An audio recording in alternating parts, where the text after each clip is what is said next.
Good morning, Cathy. It's Friday Trucker here in Northwest, heading to Durban. Cathy, I just want to send a shout out to Ndate Luyanda Maume. I just want to say thank you for giving us the news. And yeah, good luck to whatever you are going to and whatever you will be doing. We wish you well, Ndate Luyanda Maume. And I'm out.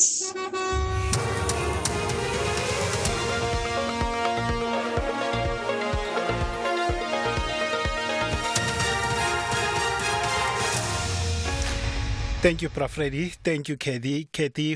In your top stories, ANC claims to have received scores of EFF members in Limpopo and Nigerian nationals nabbed after clashing with police. This is SAFM News. A very good morning.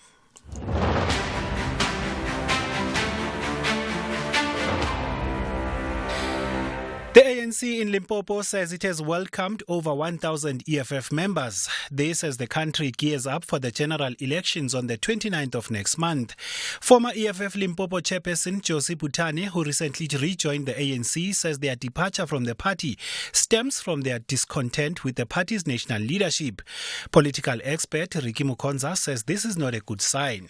It doesn't inspire confidence for both the other members who were left in the EFF, and more importantly for fence sitters, because we must remember that there are some potential voters who are undecided at this point in time. And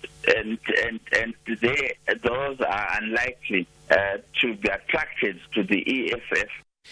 27 post office branches in Limpopo have closed down. Provincial Secretary of the Communication Workers Union, Amos Chabalala, says the Polokwane and Westernburg branches are the only ones operating. The state-owned entity has been experiencing financial challenges in the last few years, and the Gauteng High Court in Pretoria ordered it to be placed under business rescue last year. The entity provides the public with banking, car license renewal, and mail services, amongst others. Some residents residing in the rural areas say they are now struggling to get information since the closures.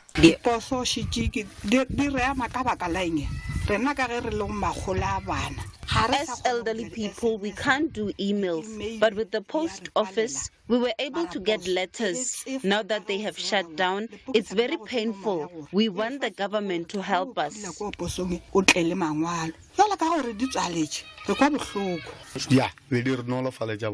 We were able to get letters from far away when the post office was operating, but now we can't get anything because they are closing down, which means we can't get letters anymore. To the story now, 8 Nigerian nationals have been arrested and charged with public violence and malicious damage to property after they broke windows of the Kimberley police station and damaged police vehicles. Suspects were retaliating after police arrested a Nigerian national for allegedly being in possession of drugs. During the clashes, police fired rubber bullets. Provincial police spokesperson Cheryl Ellis elaborates. During the execution of the arrest, the man allegedly resisted and assaulted the SAPS member with a tire strap. A large group, all believed to be Nigerian nationals, attacked the members and damaged SAPS vehicles. Police fired rubber bullets to disperse the crowd. 3 suspects were arrested for public violence and detained at Kimberley Police Station. During the processing, the suspects broke windows at the station. The group approached the police station and threatened to retaliate. The operational commander warned the group to disperse. Upon dispersing, the group damaged police vehicles. The authorities in Northwest say foreign-owned businesses were found to be the biggest transgressors when they were conducting inspections in Rustenburg yesterday, before the launch of Operation Latela Molao. The operations is meant to intensify the process of ensuring that local businesses comply with the regulations to curb the current outcry over the sale of unsafe food, repackaged products, as well as counterfeit goods. The Department of Economic Development, which is spearheading the operation, says they are concerned by non-compliance to the regulations by mostly foreign shop owners. MEC Virginia Tlhapi says they will discuss this with relevant authorities. Unfortunately, they do not have A papers. And you will see when I was engaging with them. And this is something that from RSM, this is something that I saw as an MEC, that when you start to say, can I see your asala? They will tell you that you have applied. So as the MEC, I will speak to the minister about this issue, because when we want to engage the Home Affairs, they will tell you that MEC, there's nothing that we can do. This person has applied since 2021, but still now this person do not have a asala. The mayor of Rustenburg, Sheila Mabale-Huma, says they will conduct these inspections regularly. We are going to have this continuously together with the Bojanala Platinum District Municipality, so that we make sure that our people do comply. We know and understand that the cost of living is too high, but that doesn't mean people must not follow laws. There's a lot of lawlessness, and we are also appealing to our people in Rustenburg that they must make sure that whatever that you are doing it for their own benefit. Because as and when we get into these shops, people are complaining. Some are they are at least concerned about what we are doing. Some are appreciating what we are doing. And finally, Netflix says its profits have soared in the first 3 months of this year, partly thanks to a crackdown on password sharing. The streaming giant said it has added 9.3 million customers in the first quarter, bringing its total number of subscribers to almost 270 million. The company also said its profits in the first quarter jumped to more than $2.3 billion. Recapping your top story, the ANC in Limpopo says it has welcomed over 1,000 EFF members. Your headlines at 10:30 with N. Musa. South Africa, I'm afraid this is where I have to leave it. So for the last time, let me say, for SAFM News, my name is Luyanda Maume and I'm out. The Talking Point with Cathy Mohlahlana. Weekdays, 9 a.m. till midday. The Northwest Legislature's Portfolio Committee on Premier, Finance, Corporate Governance, Human Settlement and Traditional Affairs, led by Honorable Aaron Motswana, will embark on public hearings throughout the province on the Division of Revenue Bill B4 2024 and Northwest Appropriation Bill on the 19th April at Mulema District in Tukrani Community Hall, at Dr. Kalinga District in Banquet Hall Potchefstroom, at Dr. Ruth Somuti Mombati in Kismet Community Hall in Vryburg, at Bojanala District in Moretele Municipality Hall. All hearings start at 10. The Royal Club says victory on home soil is non-negotiable, but Ghanaian outfit Dreams FC can smell maximum points as a dream come true. The capital of Egypt faces the capital of Ghana. This is the first leg of the Total Energies CAF Confederation Cup semi-final. Catch Zamalek Sporting Club up against Dreams FC live on SABC Sport on DTT Channel 4 this Sunday, 21 April at 6 p.m. Also available on SABC Plus and SABCSport.com. # We Love It Here. Proudly brought to you by SABC Sport.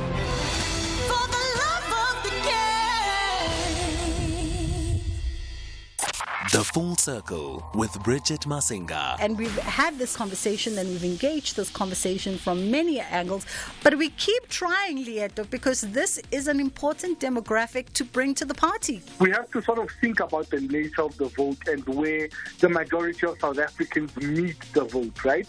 Even those who had voted before, so those who had the privilege of voting during apartheid, all meet the vote in 1994. The vote that they meet is from a place of fear, right? That kind of fear metric that has sort of permeated the South African politics, especially when it comes to campaigning. It seems that the young people don't have that fear response that the older generations had. There is no political education to sort of counter that young view of self-determination and a collective determination as we govern the country in a democracy. The Full Circle with Bridget Masinga, Monday to Friday, 1 to 3 p.m.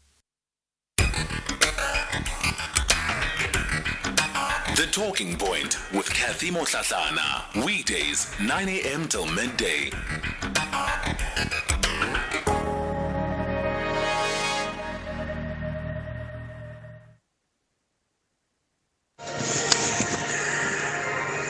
Yeah, Luyanda Maume with a beautiful voice. I am Luyanda Maume and I'm out. Luyanda, man, thank you so much, especially for your voice. Thank you. May God bless you. From Stylus in Nelspruit. Yeah, thank you for some of those well wishes for Luyanda Maume, who, of course, we are saying goodbye to on SFM today.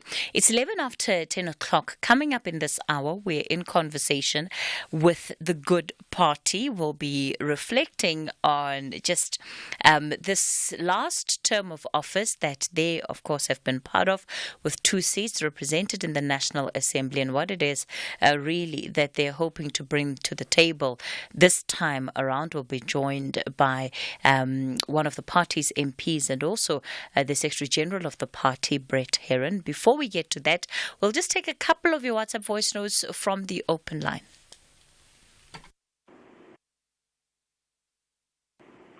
Morning, Cathy. I just want to find out here from NEFSAS if you can assist me. My stepdaughter was denied funding because NEFSAS have to go and check how much am I earning as a stepfather. Her father, her biological father, is nowhere supporting her, and is not.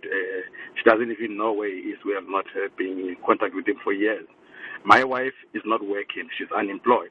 However, now they've denied the funding based on how much I'm earning. And mind, I've got other responsibilities as well that I'm busy attending to beside her, that being my stepdaughter. So I want to know, is it a procedure that NEFSAS will deny funding based on checking whether your stepfather or your stepmother, how much they earn and all that? Thank you. Mornings is Cathy. If the police were not taking Ichocho from these Nigerians, they could have been respecting our system. They will never respect us because the police themselves are the ones that's going around taking the Jojo from these Nigerians. That's why the Nigerians got the audacity of going and break into the police station and damage our resources. The police are to be blamed. And those Nigerians, then people must go out of our land. Hashtag SFM Talking Point.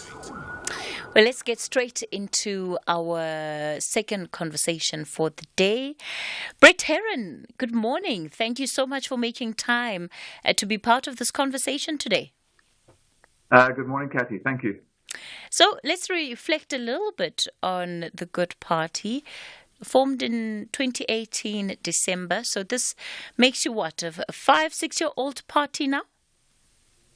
Yeah, we were registered as a political party by the IEC on the 13th of February 2019, so just 3 months before the May 2019 election. So yeah, you can say we are 5 years old.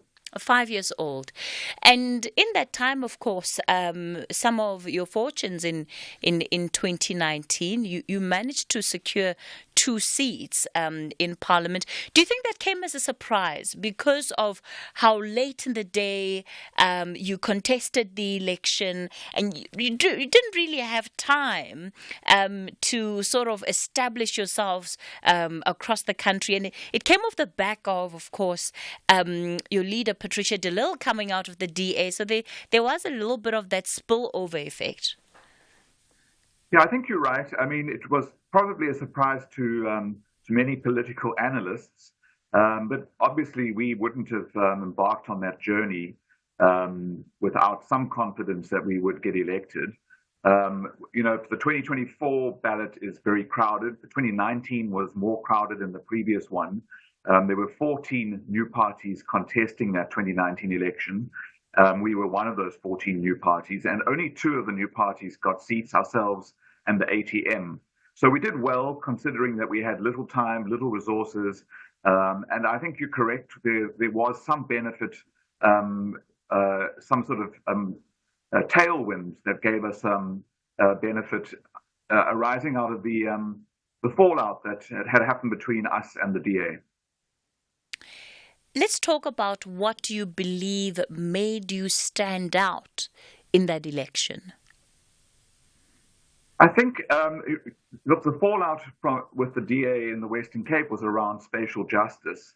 And so I think maybe for the first time in South African politics, there was a political party that was talking about the unfinished business from the apartheid and colonial era, which spatially segregated South Africans according to race. South Africa is still largely spatially segregated, and all of the implications of that spatial injustice or spatial segregation, because although it's physically, spatially we're segregated, the impacts are economic and social. And so we were perhaps out of the starting block a party that was focusing on something that maybe others hadn't focused on before, and raising voices for those people who are affected by the neglect to address that. So you then have the opportunity of being in Parliament, and you are now, of course, towards the end of completing that first term. How would you describe what this term has been about, specifically for you as a party? Well, I think the term has been an interesting term. First of all, unexpectedly, Patricia de Lille, our leader, was asked to be a member of the cabinet, which, as you know, is a tradition of the cabinets since 1994, that a leader of an opposition party is asked to serve in that cabinet. And so she was asked to serve in public works and infrastructure, where after championing the cause of public land being used for public good, our leader was suddenly the custodian of public land at national government level. And so that was an interesting development and an opportunity for us and for her to show that what it means to use public land for public good. And the record is for everyone to see. She released more public land for land reform purposes in the 2 or 3 years that she was in that portfolio than had been released in the previous 5 parliaments. But in the parliament itself, we've been an outside voice, an outsized voice, I think, for social justice issues, championing things like the basic income grant, to the point where the Minister of Social Development recently said to us, or conceded to us, that she agreed that we needed a basic income in South Africa, and it was no longer a question of whether we needed it, but how to implement it. So we've had some impact for a small party, both in Patricia being in the cabinet and in us using the parliamentary platform to champion social justice issues. Now that you have the opportunity of reflecting back on the 5 years, and in particular this move to actually invite her into the cabinet by President Ramaphosa, do you think it was a good move to agree to be part of the Ramaphosa administration in that way? I think it was. I mean, I understand the politics that other parties make of it. It's interesting because, as I say, we had the Freedom Front Plus serving in the Zuma administration. We had the IFP serving in both the Mandela administration and then the first Mbeki administration. And during those terms of office, there were some pretty hair-raising scandals that those governments were embroiled in. So there has been some politicking around Patricia being in the cabinet, with the attempt to say that good is in an alliance with the ANC. But it is a tradition, and I think that Patricia stepped up to serve her country and to demonstrate how a government department can be run when it's run by capable, ethical leaders. And she was serving the country and not the ANC. But obviously, the impact for us is that, to some degree, a lot of her time was taken up with ministerial work, and she had to really carve out time for party work. So there was a trade-off for us as a new party. But certainly, she I think, demonstrated what a difference political leadership can make in delivery by a government department. And part of the criticism, right, has not just been limited, Brett, to perhaps views that good parties in alliance with the ANC, but also just a perception. Patricia de Lille has carved out her name in this country as a veteran politician of being a firebrand. So if there's anybody that is vocal about wrongdoing at a state level, regardless of who it involves or affects, Patricia de Lille has very much been at the forefront of some of those matters. Of course, one doesn't want to labor the point, but there's so many examples that one can list. And to the extent that that is part of the expectation of her as an individual versus where things are, has taking on the position of being a minister in many ways sort of, and the word is not silenced, it's certainly not the word, but perhaps less vocal, less critical on what is happening in the state, because now one is part of the state. No, I think if you look at her record as a minister, you'll see that same commitment to a clean state that is that, as I said, is run ethically and with capable leadership. So she's sort of walked the talk and been given the opportunity to walk her talk as a corruption buster, as a firebrand, as someone you can rely on to call out corruption. And I mean, Public Works and Infrastructure was probably the most corrupt department in government. And she went in there and cleaned up. So, that was the department that entered into illegal leases. We can go back 10, 20 years, the SAP's head office leases. It was the department that was inflating the costs of official funerals. And it was the department that was rife with corruption that built in Kandla. So she went in there and cleaned up. She brought in the SIU, and they were in that department sussing out the crooks. She gazetted rates for construction costs so that the padding of construction costs could no longer be used as a kind of commission or payment to corrupt officials. And I mean, although there's a lot of political criticism around the Beit Bridge story, I mean, actually, she did what an ethical, capable political leader should do. As soon as she heard that the Beit Bridge fence had been a fiasco, she again brought in the SIU. The officials that awarded that tender were placed on suspension without pay, and the SIU went to court and got the contractor to repay the funds to the taxpayer. So she, in Public Works and Infrastructure, she really cleaned up. And when she was moved to tourism, she arrived at tourism just as the Tottenham Hotspur's 1 billion rand sponsorship deal was on the table. And within 2 weeks, she had dissolved the board, the South African Tourism Board, and cancelled that contract, and so saved South Africa another 1 billion rand, of which how much we don't know would have gone to whoever the middleman dealer was in this scheme. So I think that she took her firebrand and her corruption-busting reputation and put it into action in departments and saved South Africa a lot of money. Although, Brett, I hear what you're saying about what happened with that fence in Zimbabwe, along our border with Zimbabwe, right? But the reality is that she's never really been able to shrug that off. It very much remains a controversy that happened under her watch. I think it remains a controversy under her watch because people don't pay attention to detail, and I think the media doesn't help either, because the media often repeats the criticism that, for example, the Democratic Alliance will use, which is dishonest.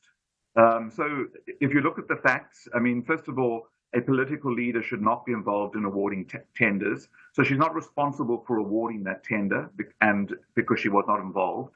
But when the quality of the fence became well known, she did what a political leader must do, which is to bring about proceedings to deal with the corrupt officials who awarded this tender. So I think the criticism is unfair, although I do understand how it's generated. And it's unfair because people don't actually pay attention to the facts. I mean, the facts are that the Department of Defense designs the specs for that fence, and the Department of Public Works issues the tender to have it erected. So the specifications for that fence was designed by a different department with a different minister. But when the fence was erected, and it was obviously not a real border fence, she intervened, and actually the contractor that entered into this corrupt deal with members of her department had to pay back the money. So I wish people would pay more attention to the facts.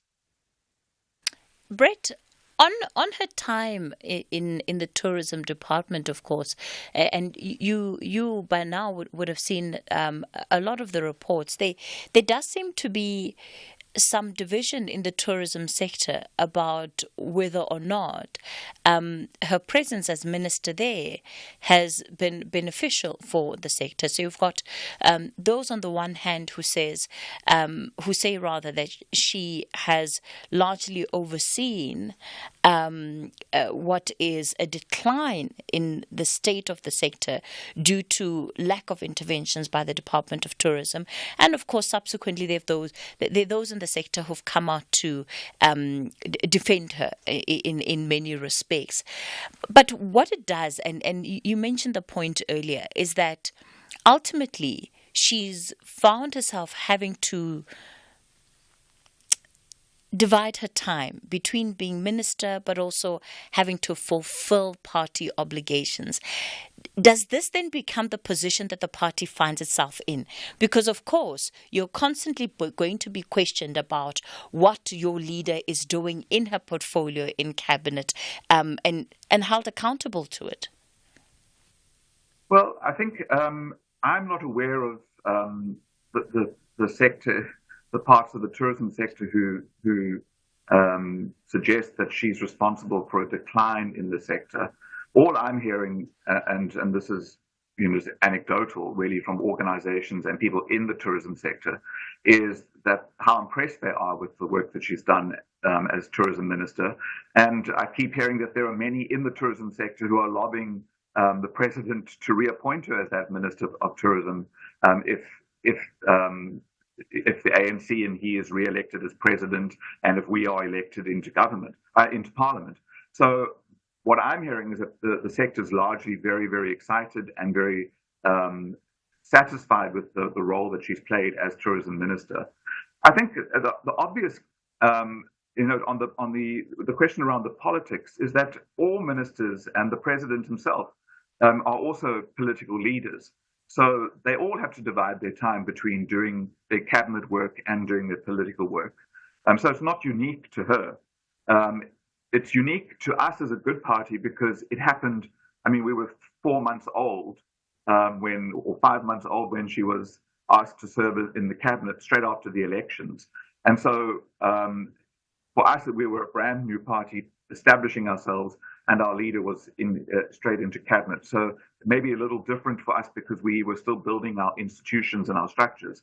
But I think that her role in cabinet, for those who view her performance objectively and not through political lenses, will be very satisfied and be very encouraged that actually political leadership does make a difference. I also raised, and I raised it earlier, that the level of scrutiny that Patricia's enjoyed as a minister doesn't seem to have been applied to other ministers. I mean, the late Prince Buthelezi was the Minister of Home Affairs for two terms, and Home Affairs is a department that many South Africans lament the quality of service. Does the IFP get the same sort of criticism for his failure to turn around Home Affairs? I don't hear it. Okay. We're in conversation with Brett Heron. When we come back then, we take a look at the party, and this is in terms of its prospects in this election. Of course, on the one hand, while we've been dealing with just what the reflections are over the last term, there's, of course, what has been happening at a local level and indications of whether the party is growing and, most importantly, not growing. Brett Heron is the Good Party Secretary General. He's our guest for this hour. It's 10:30. Time for your latest news headlines. Good morning, I'm Anne Musa. In the headlines, the remains of 36 more people who died in a bus crash at Mamatlakala Bridge outside Mokopane during the Easter weekend in Limpopo have been identified. This brings to 42 the number of people who have been identified. The ANC in Limpopo says it has welcomed over 1,000 EFF members. This as the country gears up for the general elections on the 29th of next month. And Teachers Movement, the United Unemployment Educators, will today picket outside Parliament over the unemployment of teachers. The Basic Education Minister, Angie Motshekga, recently told Parliament more than 30,000 posts are still vacant countrywide. I'll have details on these and other stories at 11.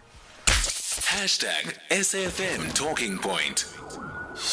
Join us on Afternoon Express, Tuesday at 6 p.m. on S3 as we ask what makes a good friend with therapist Kim Abrahams. Social worker Tobega Mbogazi shares how to move on from toxic friendships. And gents, get your buddies and make a delicious bacon and wors pasta. That's Afternoon Express, Tuesday at 6 p.m. Repeat Sundays at 8:30 a.m. only on S3.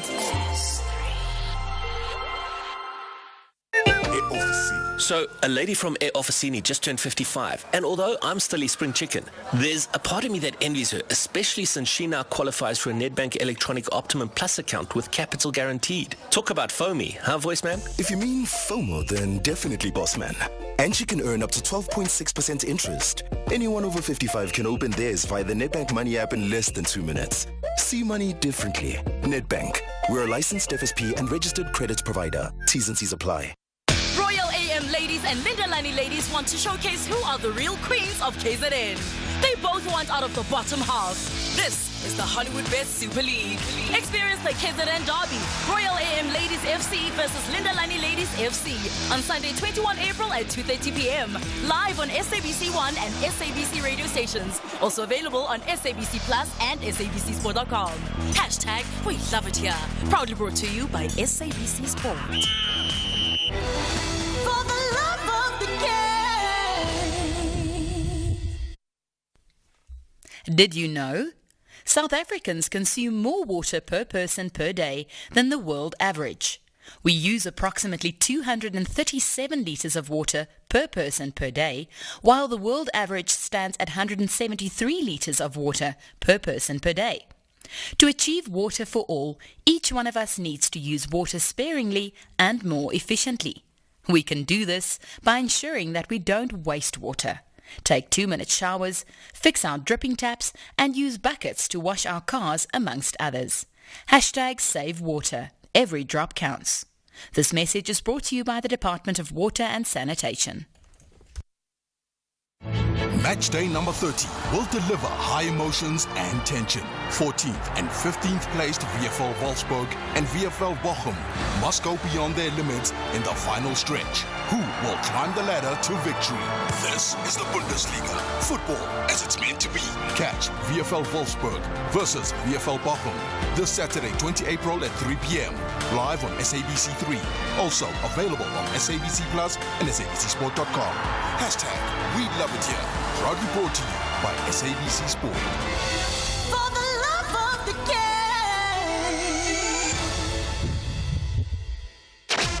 The Talking Point with Cathy Mohlahlana. Weekdays, 9 a.m. till midday. We're in conversation with Brett Heron. He is with the Good Party. We're talking about the party's plans going into this election and what it is really that they're offering to voters. So, Brett, let's take a look then at what you've been able to do on a party level over the last 5 years. Do you think you've grown as a party, and what measure would you use for that? Yeah, I think we have grown, Cathy. As I said, as we said at the beginning of the show, we launched in early 2019, and we contested the elections as a new party in May 2019, and we secured 2 seats in the National Assembly and 1 in the Western Cape Provincial Parliament. Then we've started preparing for the 2021 local government elections, and we contested in only 44 municipalities around the country in 4 provinces or 5 provinces. We managed to secure or grow to 50 councillors. We are now represented in 4 provinces. We have councillors in the Northern Cape, in Gauteng, the Eastern Cape, and obviously the Western Cape. So we use that as a measurement of growth. Between 2019 and 2024, we've contested in about 20 by-elections. And we've shown growth in all of those by-elections except for 2. And then we had a terrible loss in George, where we lost 3 wards that we had won. But we contested a by-election almost 2 months after that in Theewaterskloof, a municipality in the Western Cape, where again we showed substantial growth, bringing the DA. It was a DA ward. They had won it outright in 2021 with 52% of the vote. And their support fell from 52% to 28%, and we lost that election by 44 votes. So we've seen growth from 2019 to 2021. We're now represented. We have public representatives in 4 provinces, and we expect to show growth in 2024. So, how many wards do you have currently as the Good Party? We don't represent any. We did have 3 wards in George. The 3 councillors in those wards resigned to join the DA. Then they tried to come back to Good, but the electoral court wouldn't allow them to change their minds, so we had to contest those elections, and we lost those by-elections, unfortunately. So we lost the 3 wards that we did have. But we have re-established ourselves. We reorganized our garden route infrastructure, which is those wards were in the George municipality. And so I think we've recovered from that setback. And that happened last year, right? And part of the reason why I'm sort of staying with it, Brett, is because when we look for obvious signs, at least I'm thinking from a party perspective, they say, okay, well, this is not a good indicator. A party losing a ward is one of those signs of what is happening organizationally. Why is it that these voters that had outright given this party this word previously are changing their minds? And it could well also be seen as indicating some form of regression for the organization. So where do you think things went wrong with those particular wards, and what it is that the Good Party has taken from that? So I think where it went wrong in George was in the reappointment of one of our members, one of our councillors who resigned, and then, as I say, we had 3 resign. They all 3 wanted to come back, begged us to take them back, and we went to the electoral court to challenge whether their resignations had been lawfully processed. And then we reappointed one of them back to be the campaign manager for that election, and quite frankly, they stole our funds. So the funding that we were putting into those wards was stolen. We're suing that former member. We've laid criminal charges. So it was a unique and unusual and quite horrifying experience to have that level of trust broken. So I don't see that the loss in George as an indicator of regression, because I think we were sabotaged by someone who was dishonest. Why we are confident that we're growing is because we look at the sum total of all of the by-elections that we've contested. I mean, also, last year we contested a by-election in Nyanga, and the ANC's strongest ward in the city of Cape Town, and we came second in that ward, taking 20% of the vote, which which frightened the ANC. They were running around on election day handing out food parcels when they saw how well we were doing. So I think we need to look at the full total picture when we look at by-election results and understand that what happened in George was a unique anomaly with some unique and never to be repeated errors. But we contest by-elections for three reasons: either to defend a ward that you've already won, to try and win a ward where you think you can win, and we, as I indicated 2-3 months ago, we lost to the DA by 44 votes, which is luck, not really an indication of our lack of support. Or you contest in a ward where you have absolutely no support in order to establish yourself in that ward and to find activists who will help you in the next election. And we've approached by-elections on all three bases and achieved the results mostly that we would like to achieve. Is the ANC an obvious choice for the Good Party when it comes to a potential alliance, coalition, partner member? You're already in coalition with the ANC at a local level. You've mentioned one of the wards where the ANC is in coalition with Good Party. But if we're to take that and bring it to a national level, I think we adopted a policy at our national conference in November 2023, which will guide how we will just deal with coalitions post the elections.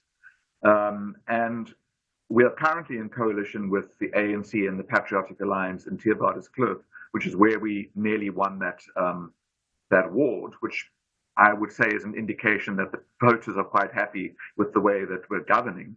But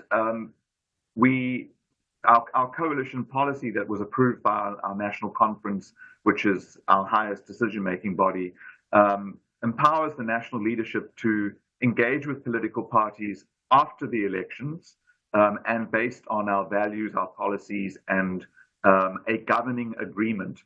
So I wouldn't say that there is no party that we've identified that we will coalition with, and there's no party that we've identified that we won't coalition with. I mean, in the last few years since the local government elections, we've been in coalition with the ANC and the Patriotic Alliance in Theewaterskloof, but we've also been in coalition with the DA in Witzenberg, and we were part of the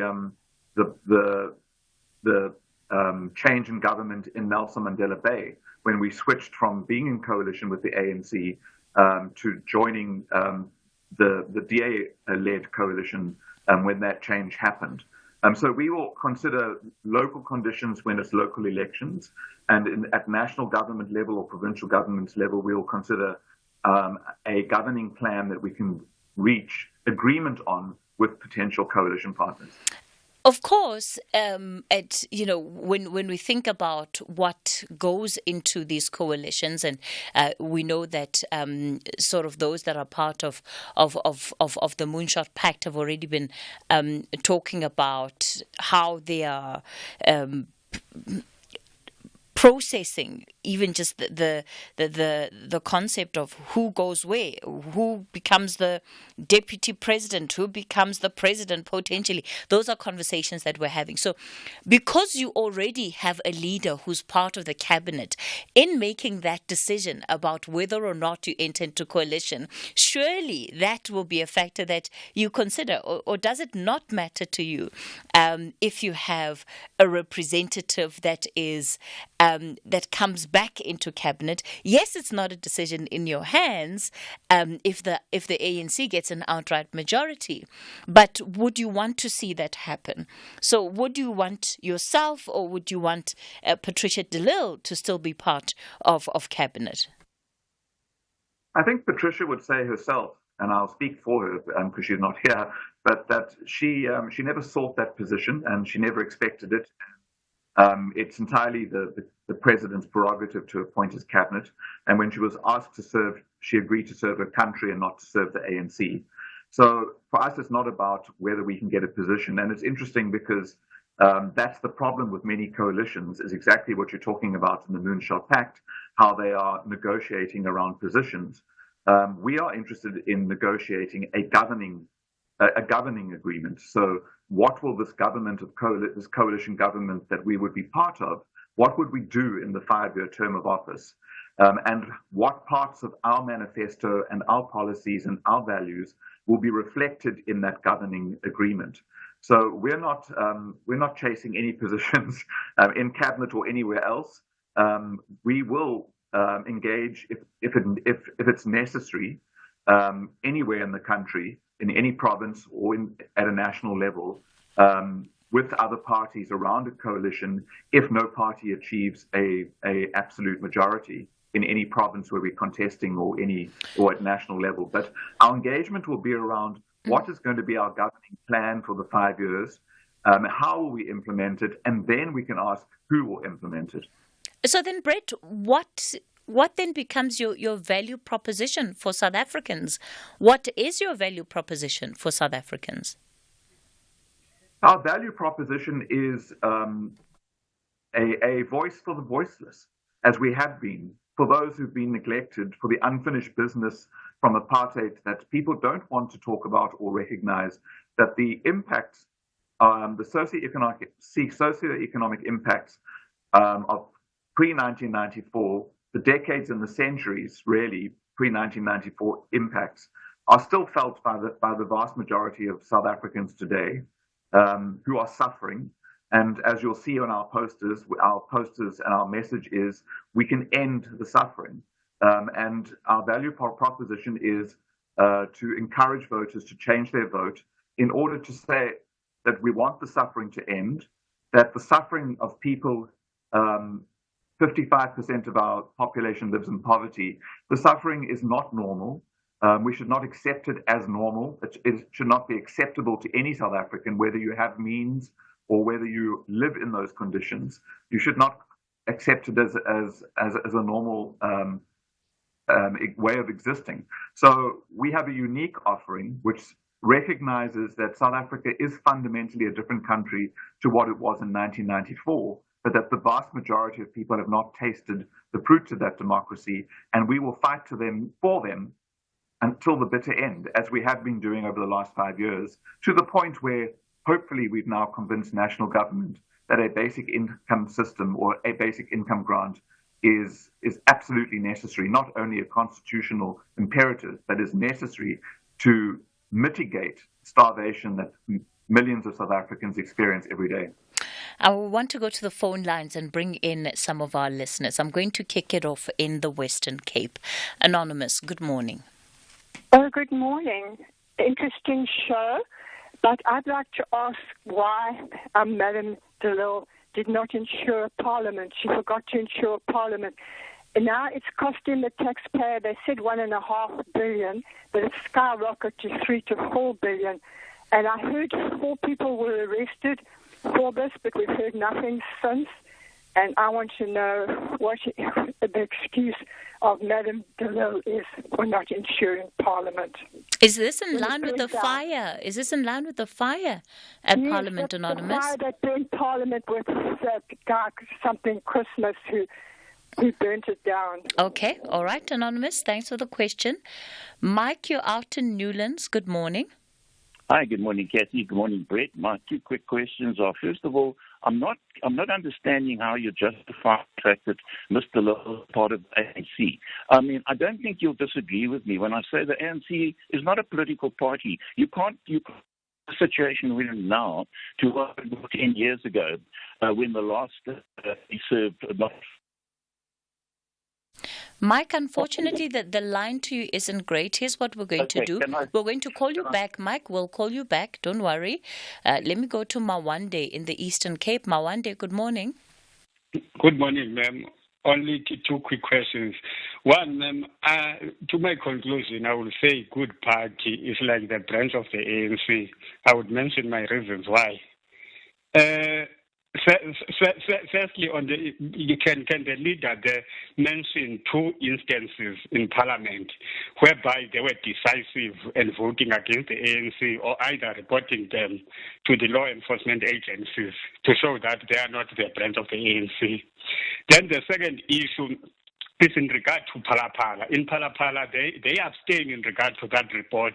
Do they disagree with those legal scholars like Sandland or the former Chief Justice, who said there is a case against Cyril Ramaphosa to answer? If he disagrees with that, what are their reasons for disagreeing with that? Thank you. Mawande, thanks for those precise questions. Brett, I'll give you an opportunity to respond. We're going to take a quick break. I'm Sindisiwe Chikunga, the Minister of Transport in South Africa. Fellow South Africans, our nation is not where it was 30 years ago. Our bus rapid transport system from Rea Vaya to my city offers affordable commute for work and learning. Our regulated airports and airspace infrastructure through which millions of international passengers travel is world-class. In aviation, maritime, road and rail, we have produced pilots, engineers, air traffic controllers, train drivers, master mariners, and seafarers, opening doors to carriers once out of reach. We have grown South Africa together, building better communities. Five-time champions plan to capitalize on home ground advantage, while 11-time champs have a huge strategy to dominate the battle from the first whistle. This is the first leg of the Total Energies CAF Champions League semi-final. Experience the exhilaration of African football. TP Mazembe FC versus Al Ahly FC, live on SABC1 this Saturday, 20 April at 2:30 p.m. Also available on SABC Plus and SABCSport.com. Hashtag We Love It Here. Proudly brought to you by SABC Sport. For the love of the game. Call us on 086 000 2032. We continue the conversation on the talking point. The Good Party's Brett Heron is our guest. Brett, let me give you an opportunity to answer the questions by our listeners before I take in more callers. Sure, thank you. Let me deal with them in order. I mean, the first question around the parliamentary fire. First of all, the Minister of Public Works and Infrastructure is not responsible for ensuring public buildings. In fact, public buildings, including the Paula lives in the city of Cape Town. The city of Cape Town is also self-insured for their assets. So it's not unusual in government. In fact, I think it's widespread in government, including in the city of Cape Town, where governments are what they call self-insured. So they don't take out insurance with external insurance companies. They are self-insured.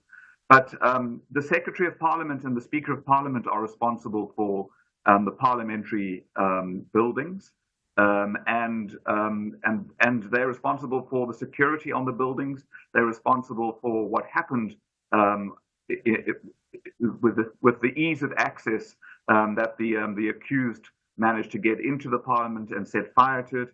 And the Secretary of Parliament and the Speaker of Parliament are responsible for rebuilding Parliament. So I think blaming Patricia de Lille for the fire and for the building not being insured is misconstrued. I think I got Mike's question, which is that the ANC today is not the same ANC that the previous cabinets or leaders of political parties served in. And I mean, I think it's, of course, the ANC is different today. It's got a different leader and it's got a different leadership. But some of these leaders of other political parties served in cabinets when the arms deal went down, which was and Patricia de Lille, the whistleblower.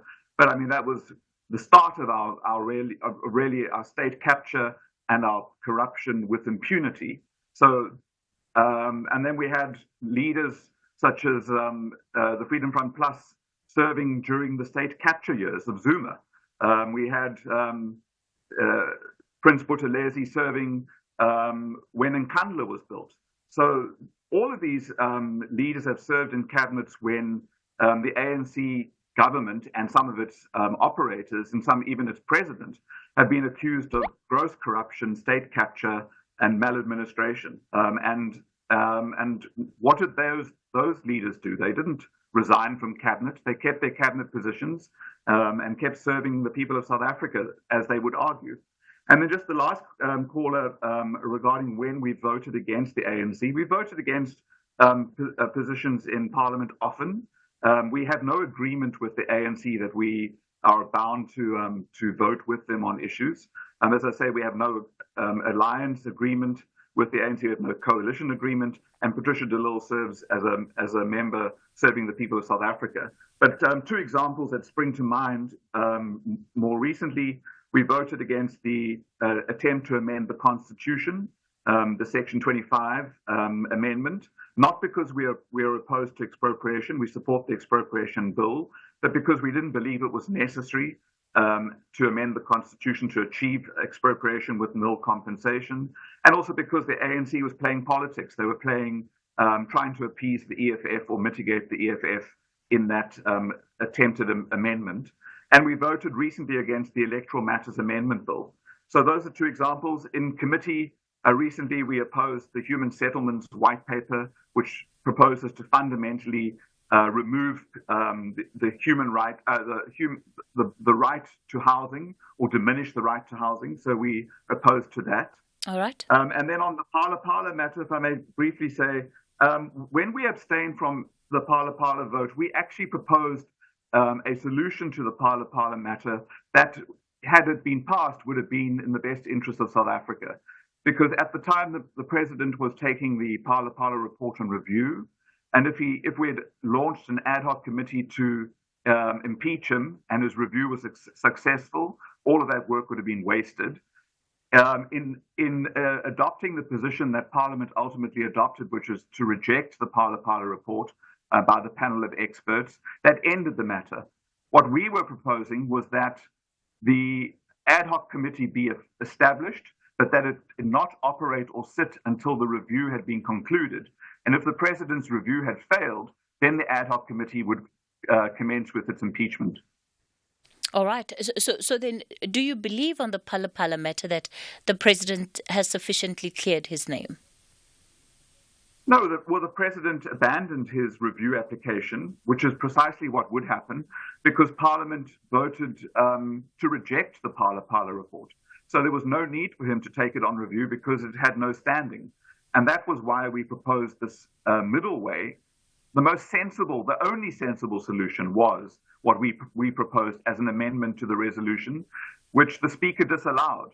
And so we had to abstain because the President hasn't cleared his name, but he hasn't pursued the review because Parliament rejected the report.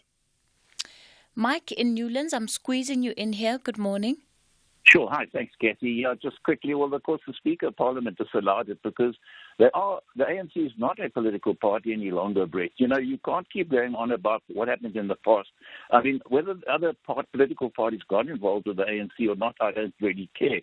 What I do know now is that when Patricia de Lille joined the ANC, or not joined the ANC, but entered into the den of the ANC, she's supporting essentially what's nothing more than a criminal network. We have our president stuffs dollars in his furniture. Paul Mashatile is running around with mansions all over the place, running away from all sorts of accusations. In fact, the entire NEC Brett lied to Parliament in South Africa about the pool story. You know, you cannot be part of that. It's a bit like deciding to set up an organization to fight gangs and gangsterism, and then joining the gangsters to tell them how to get their department sorted out. It's a complete nonsense. All right. All right, Mike. It's a good party. One final thing, Cathy. Mike, we're completely out of time. I have to squeeze in Billy. Billy, good morning. Ma. Yes, Billy, quickly. Yes, Cathy, how are you? Quickly, Billy. I wanted to say very well to Good Party. It is doing a good job. However, they've come down. The time we knew Patricia, she was very strong. But with this ANC now, I think it's been changed. However, she must continue doing the good job, in particular for the colored people. You know, in this country, we had the problem of being not enough white or not being enough black. But now you must mobilize colored people and fight for their rights. And ensure that they are able also to get a stake out of this democracy. Thank you very much. All right. Billy, we'll have to leave it there. Unfortunately, we're completely out of time, and I also see that our session, Brett, is about to expire. So we're going to have to leave it there. It is 11 o'clock and time for the latest news update.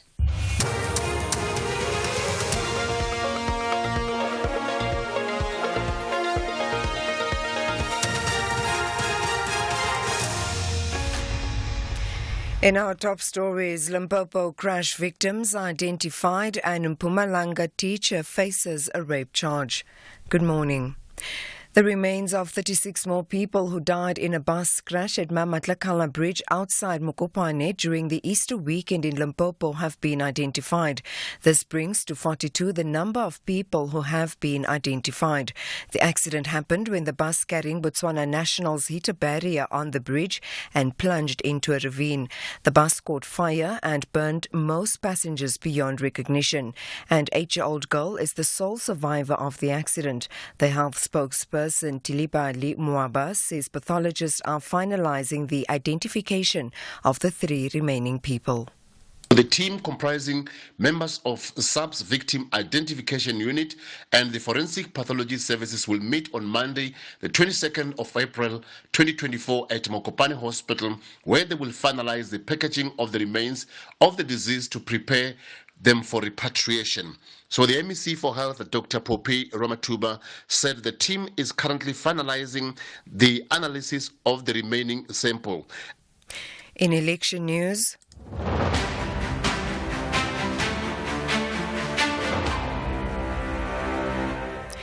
the ANC in Limpopo says it has welcomed over 1,000 EFF members.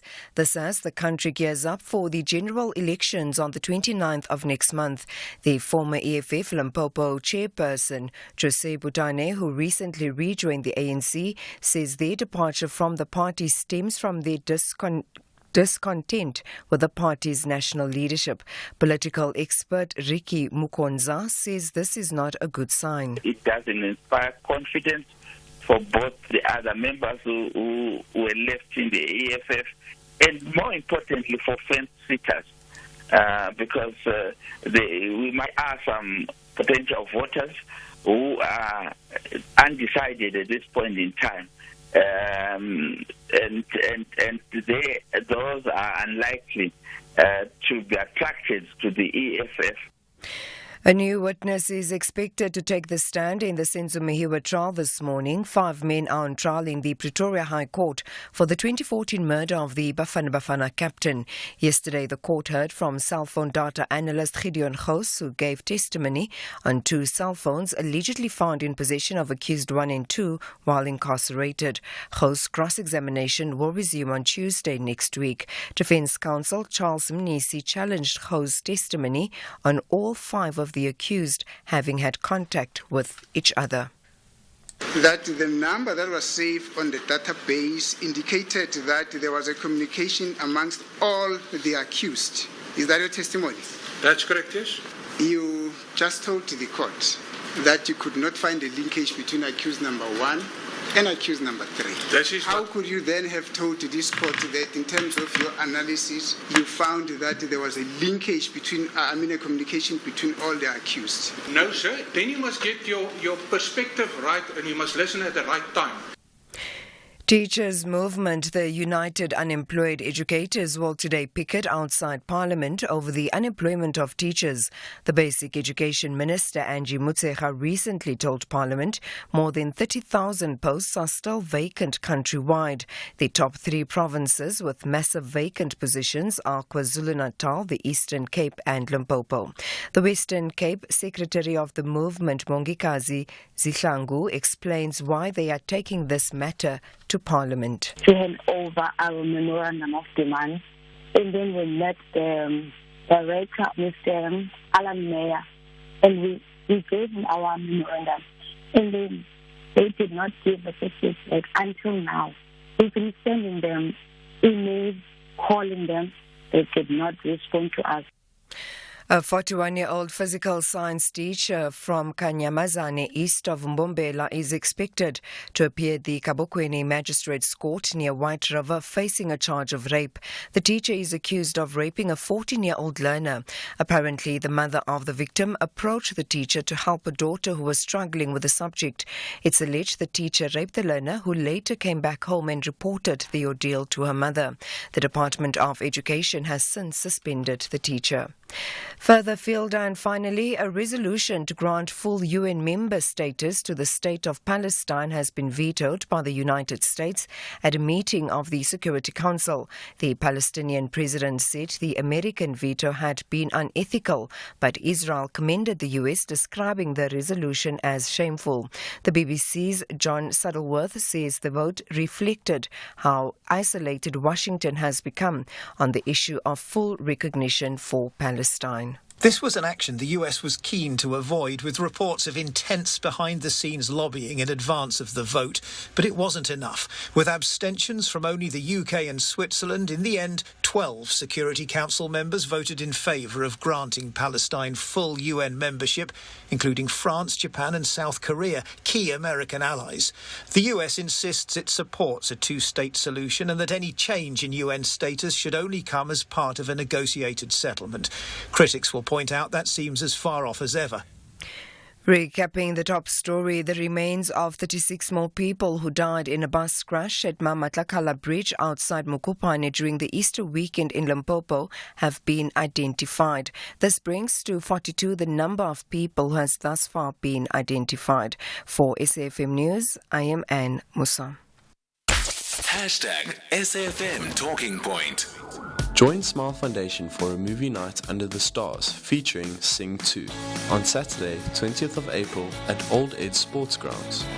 To book, visit smilefoundationsa.org. This is an SABC supported initiative. I'm Sindisiwe Chikunga, the Minister of Transport in South Africa. Our nation is not where it was 30 years ago. From a modest 7,200 kilometers of national roads in 1998, we have expanded to an impressive 24,160 kilometers today. The N2 Wild Coast, a testament to massive road infrastructure investment, creating thousands of jobs, reducing travel times, and connecting communities. We are collaborating with other spheres of government to enhance safety and quality of our roads. We have manufactured over 240 new trains right here in Mzansi using local skills and materials. Welcome Stimela Sabantu, offering an affordable transport alternatives. USM Alger and RSB Pekane will demonstrate what a North African derby looks like. Who are the real heroes of the North between the Algerians and the Moroccans? This is the first leg of the Total Energies CAF Confederation Cup semi-final. USM Alger versus RSB Pekane. Live on SABC Sport on DTT Channel 4. This Sunday, 21 April at 9 p.m. Also available on SABC Plus and SABCSport.com. #We Love It Here. Proudly brought to you by SABC Sport.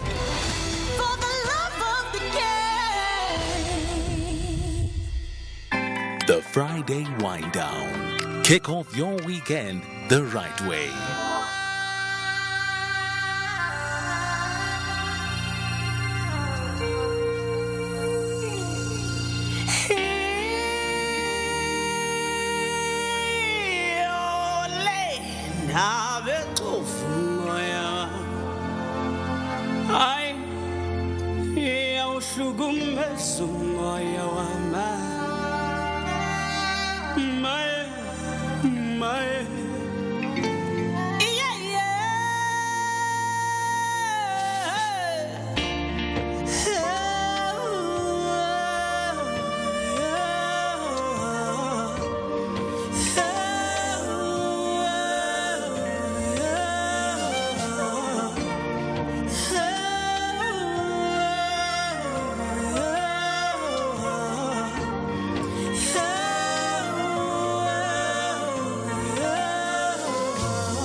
Yasamaphutani ehlele emhlabe sodwa ngabantu abaningi ngithwale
I bet you didn't expect us to take it so mellow on you. When we kicked off the show and we were introducing Mtandazo as our guest for the Friday wind down, people already started getting down Mtandazo. They were playing your songs in the car and getting ready just to lakamlenze, you know. But now with this version, the saxophone version, it's absolutely beautiful. Good morning. Welcome to the show. Thank you for having me. Good morning. It's such a pleasure to have you in studio, and it's clear, just even from the reaction that we had when we announced that you're going to be our guest today, that you enjoy quite a lot of support. People love your music. Yeah. I'm getting a lot of love. I think it's also because my music speaks to their souls, it speaks to their hearts. Yeah. Let's talk about your journey. Where did it all begin for you? It started off in primary school. I was part of the school choir. In high school again, I was part of the school choir. And then there was this show, SABC show called Jam Alley. I know I'm revealing my age. No. You don't look young enough to even, old enough to even know what Jam Alley is, Mtandazo. Please, calm down. You do not know a single thing about Jam Alley. You heard about it from your aunts and your uncles. You know nothing about Jam Alley. Oh, well, I'll take that as a compliment. Thank you. But yeah, so 2010, I think that was the last season, if not closer to the ending of the show. But yeah, 2010, I won second prize on Jam Alley. And that's where my passion for music got fueled. You know, this is where I realized I have so much potential. And little did I know it would take me, 10 more years for me to actually find my breakthrough. But yeah, it's just been years of grinding, trying to push, hoping that, my breakthrough would be, just the next day, But yeah, man, it's been quite a journey. And because I'm a patient and I believe so much in things happening in God's timing, I had to wait for the right time. It can be discouraging, especially when you have been launched on such a big platform like Jam Alley, which had a national audience. Millions of South Africans used to tune into that show. And naturally, when people see you on TV, they're like, okay, so you're a star now. You've made it now, Yeah, it was. But for me, it was really encouraging more than it was discouraging, Those challenges, they sort of like built this character that I have now. So I feel like it had to happen. It had to be that way. Had I gotten all these opportunities then, I don't think I would have, been the same person that I am, understand, how to treat people, understand the industry broadly, So for me, that was like sort of like a varsity for me. I was being prepared for this moment, I'm at a point now where sometimes I get people who think I don't know where I am, I don't realize their value or how big I am, and I'm like, I don't need to, show up to people and tell them this is who I am. You know what I mean? I still need to keep the human being inside of me and be one with people. So I feel like all those years shaped me to be this person that I am today. What went into this 10-year period? Yeah. On the one hand, I suppose, on the music part, but did you at any point in this 10 years find yourself thinking about actually, I need to be investing my time elsewhere too, because music is just not bringing in what it's supposed to? In these 10 years, I tried working, but so everything I did, I wanted it to fit this dream. So each job that I got, I wanted it to fit this dream, and unfortunately it couldn't, because most of the jobs I got, I couldn't have time to go to studio, so I was like, this is not for me. I also went into radio as well, and I imagined that because I'm on radio every weekend, it would help me as well to, push this dream of being, a known musician. It also didn't work out. I was like, I know. Let me focus full-time on music. What kind of jobs did you do?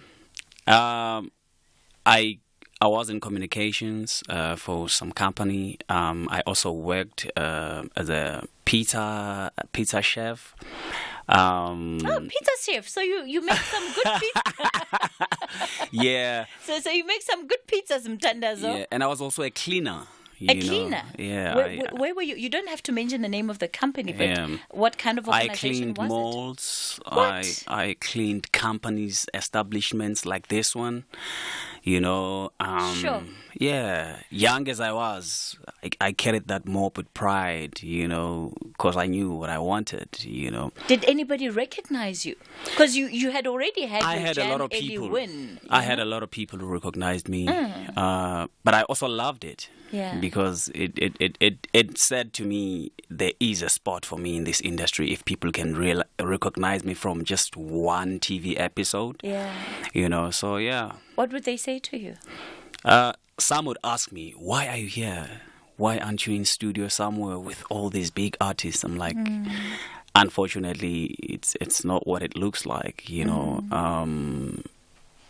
Sometimes that show can make, your dreams come true, but sometimes it's just, they're just making TV sometimes, you know what I mean? Because I was explaining also this whole Gem Blaster thing. I was like, I didn't even get that Gem Blaster. I just got money. After all that, we demand the Jam Blaster. Somebody needs to get in touch with those producers. We need the Jam Blaster. So sometimes TV is TV, but yeah, it's a show that launched a lot of careers, but it's not for everyone. I mean, you still need to build certain networks, build certain connections, know certain people. Yes, they give you a platform for you to showcase your talent, and if you're lucky, someone is going to support you, you know what I mean? But unfortunately for me, it wasn't the case. I had to grind, and just understand the industry. I'm grateful for that experience as well. It sounds like the journey has taught you a great deal of resilience and discipline towards pursuing a dream. Yeah. Because that's what it requires, right? Yeah. It's when you've had a moment that makes you feel like you have tasted your dream, but to be brought back into a reality that's so far off, you need a lot of resilience to be able to keep pushing for it. Yeah. But more than anything, I feel like I always say I can't take credit for everything I've achieved, because I was a kid, I could have easily, got into, all these kind of things. But because I'm a praying man, I believe so much in God. I pray so much. I feel like God guided me through this journey. It had to happen. It's what I'm called for. It's not just talent. I feel like this is my calling. That's why I bump into people who tell me that this and that song of yours got me through this and that situation, and that's what I love. I love touching people through the music. So I want to then come to this moment, and when we're done playing it, I want to find out from you how significant this moment was, and to what exchange it changed your world. I could fall for you forever, I'm certain, 'cause I still get nervous.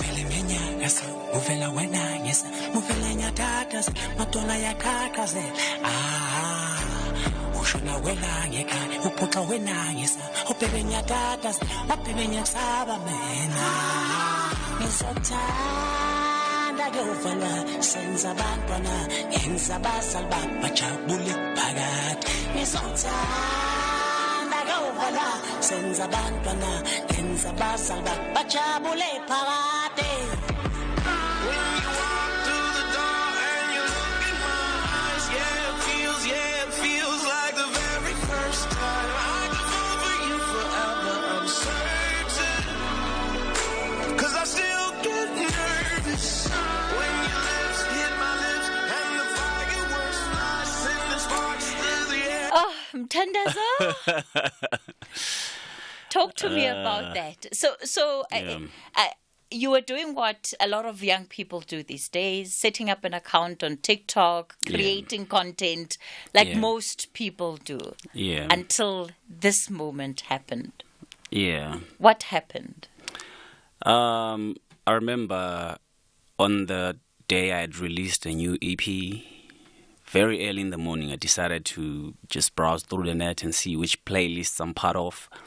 And then I decided to jump onto my TikTok, and the first thing that popped was this beautiful song by John Legend. And I've always been a fan, and I took a screenshot. I sent it to my manager. I'm like, I need to jump onto this. I feel like something is going to happen, And because he understands how I work, he was like, go for it, man. I know if you're feeling like something is going to happen, I know something's going to happen. And it was a challenge at the time, right? Yeah, it was a challenge. It was an open challenge. Yeah, it was an open challenge for everyone. Yeah. And I went to studio. So as I was listening to it, I could feel like some vibes to it. And I felt like if it could get an African touch, some magic would happen to it. And really, after I recorded it, posted that thing, not long after I posted, my TikTok was exploding, and I was trending all over, and fast forward, you're meeting John Legend now, and the song is now remixed by Black Coffee. It's quite a big thing. You have to tell us how it happened. So, because we have time for that. Yes, we've got time for that. Because the thing is, now you fast forward and it's like it's all just a dream. Okay, so you published on TikTok. It's viral. Jiggy jiggy. You're shaking hands with John Legend. There's a whole story in between. Okay. So it started going viral on TikTok, and then he commented on the very same day later. That night, he commented with fire emojis, and I thought that was it. John Legend. You must have lost your mind. I did. I actually did. I jumped off my bed and I started screaming. I took screenshots of that. It was a crazy moment. Post on all family and friend groups. Yeah. And I thought, this is it. This is the time now. Because I had released a song prior to that saying that I'm a global artist now and I'm known all over the world. Little did I know I was actually speaking it into existence. I was telling the universe, this is what I want. And so it went viral that Friday. It carried on TikTok. On Sunday, on Twitter, someone posted and it goes viral on Twitter now. people are talking about me, labels are posting me and everything.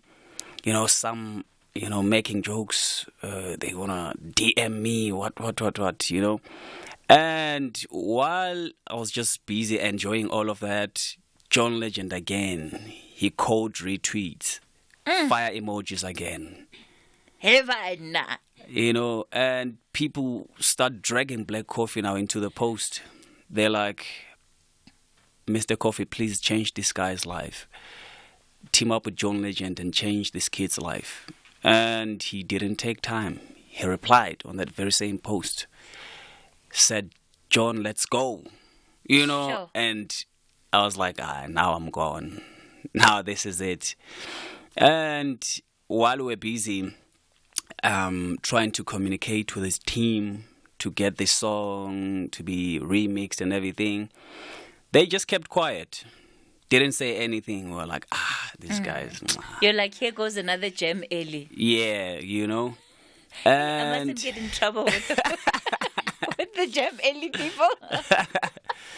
And it was also another Friday morning, 12 midnight. My manager, fortunately, he was up at that time. He receives a call and he decides to pick it at that time. And they're like, if you have anything scheduled from Tandazo for this day, please make sure you reschedule. We need this day cleared because it's going to change Mtandazo's life. So they tell him that it's actually a corporate gig that is going to change my life. It's bigger than anything, but we should not disclose on social media and everything. We should be quiet about it. Okay. And then we go to Sun Arena. They're like, you have no idea why you're here, do you? I'm like, I just know that it's a corporate gig and I'm not supposed to say anything about it. They're like, oh, great. John Legend is actually here. He asked that we look for you because he wants to meet you and he'd love to perform with you for 2 nights. Yeah, I'm still shocked I didn't collapse that day. It sounds like the stuff movies are made of, Mtandazo. Yeah, exactly. I still can't believe it. Whenever I think of it, I'm like, yeah, God really is amazing. And it is important to speak life into your words, because these are things I had said. Even Black Coffee, I used to talk about him on most of my interviews that I'd love to work with him one day. I remember this one post where I said, I am going to work with Black Coffee one day, and, God blesses me with that moment. And yeah, man. So do you meet John Legend on that day? I met him on that day. We perform on that very same day. Imagine, for an opportunity this big, you'd need like a month or so to prepare. Yeah. And because I was prepared, for this moment, because I've been saying that I want to be a global star. And yeah, I just prayed about it. I was like, thank you, God, for this moment. Let me not mess it up, because sometimes your big moment may also be your moment to fall, So I was like, let me do it. We did a quick, very short rehearsal. He was like, now we're good to go. See you later. And I was like, I'm... Okay, how many times did you have to pinch yourself just to remind yourself that you're not dreaming? This is happening. This is real life. The entire time when I was at the Sun Arena, because remember, I didn't even have an outfit because I didn't know. It's just a corporate gig. Yeah, it's just a corporate gig, and now I'm being told this guy is very stylish. You need to wear something that will pop out and everything. So we had to look around now, looking for a suit, I bought that suit that very same day. It was not even tailored. I had to wear... I had to wait that very same day and go perform.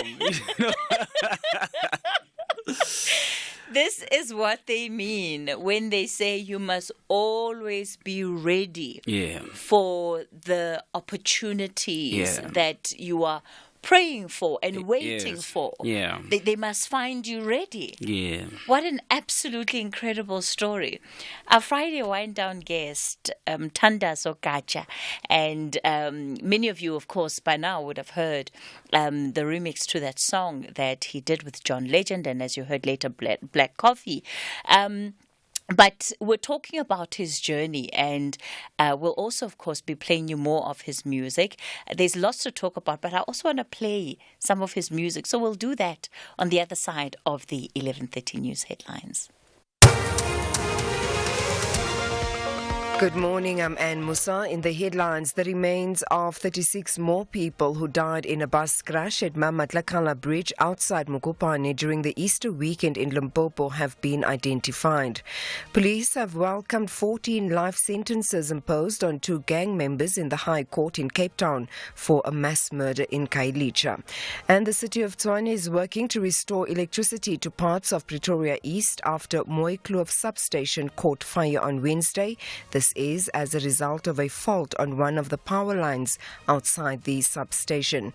I'll have details on these and other stories at 12. Across South Africa, online and on radio. SAFM, let's talk. USM Alger and RSB Pekane will demonstrate what a North African derby looks like. Who are the real heroes of the North between the Algerians and the Moroccans? This is the first leg of the Total Energies CAF Confederation Cup semi-final. USM Alger versus RSB Pekane. Live on SABC Sport on DTT Channel 4. This Sunday, 21 April at 9 p.m. Also available on SABC Plus and SABCSport.com. Hashtag We Love It Here. Proudly brought to you by SABC Sport.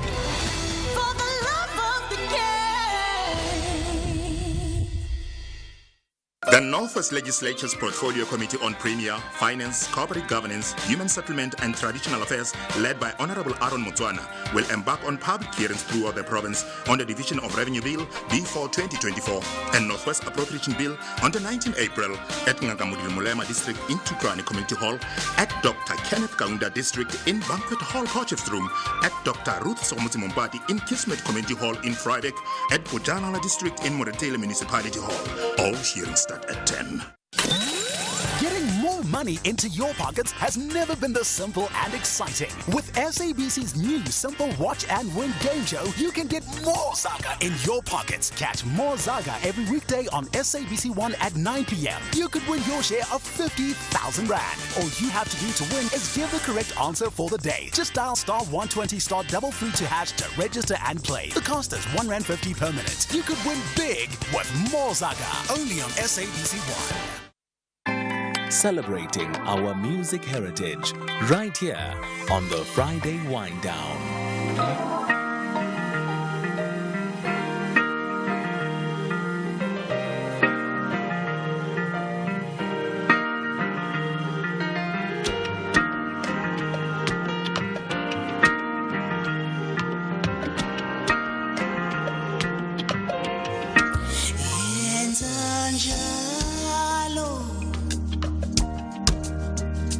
Isithembiso yenza njalo gcina amazwi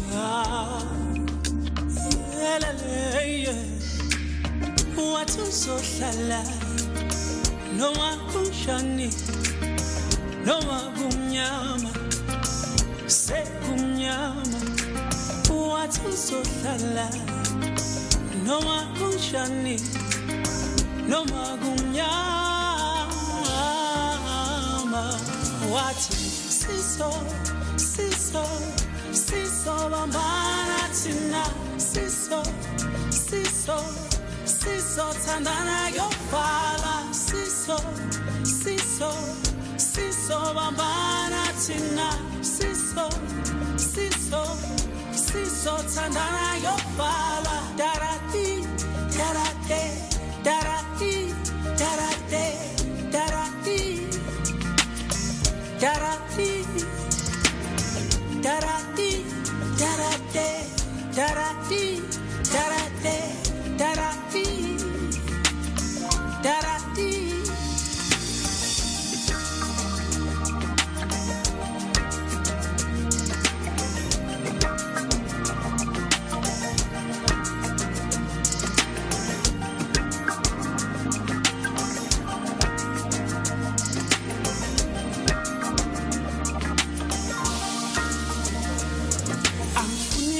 Ukuswanga, ukuswanga, nginomonanga, ngangphoxela, ngangphoxela be, ngicwelenga, nginomonanga, we. Wathi uzohlala, noma kunjani, noma kumnyama, sekumnyama. Wathi uzohlala, noma kunjani, noma kumnyama. Wathi siso, siso, siso bambana thina, siso, siso, siso thandana yofala, siso, siso, siso bambana thina, siso, siso, siso thandana yofala. Darati, darate, darati, darate, darati, darati, darati, darate, darati, darate, darati, darati.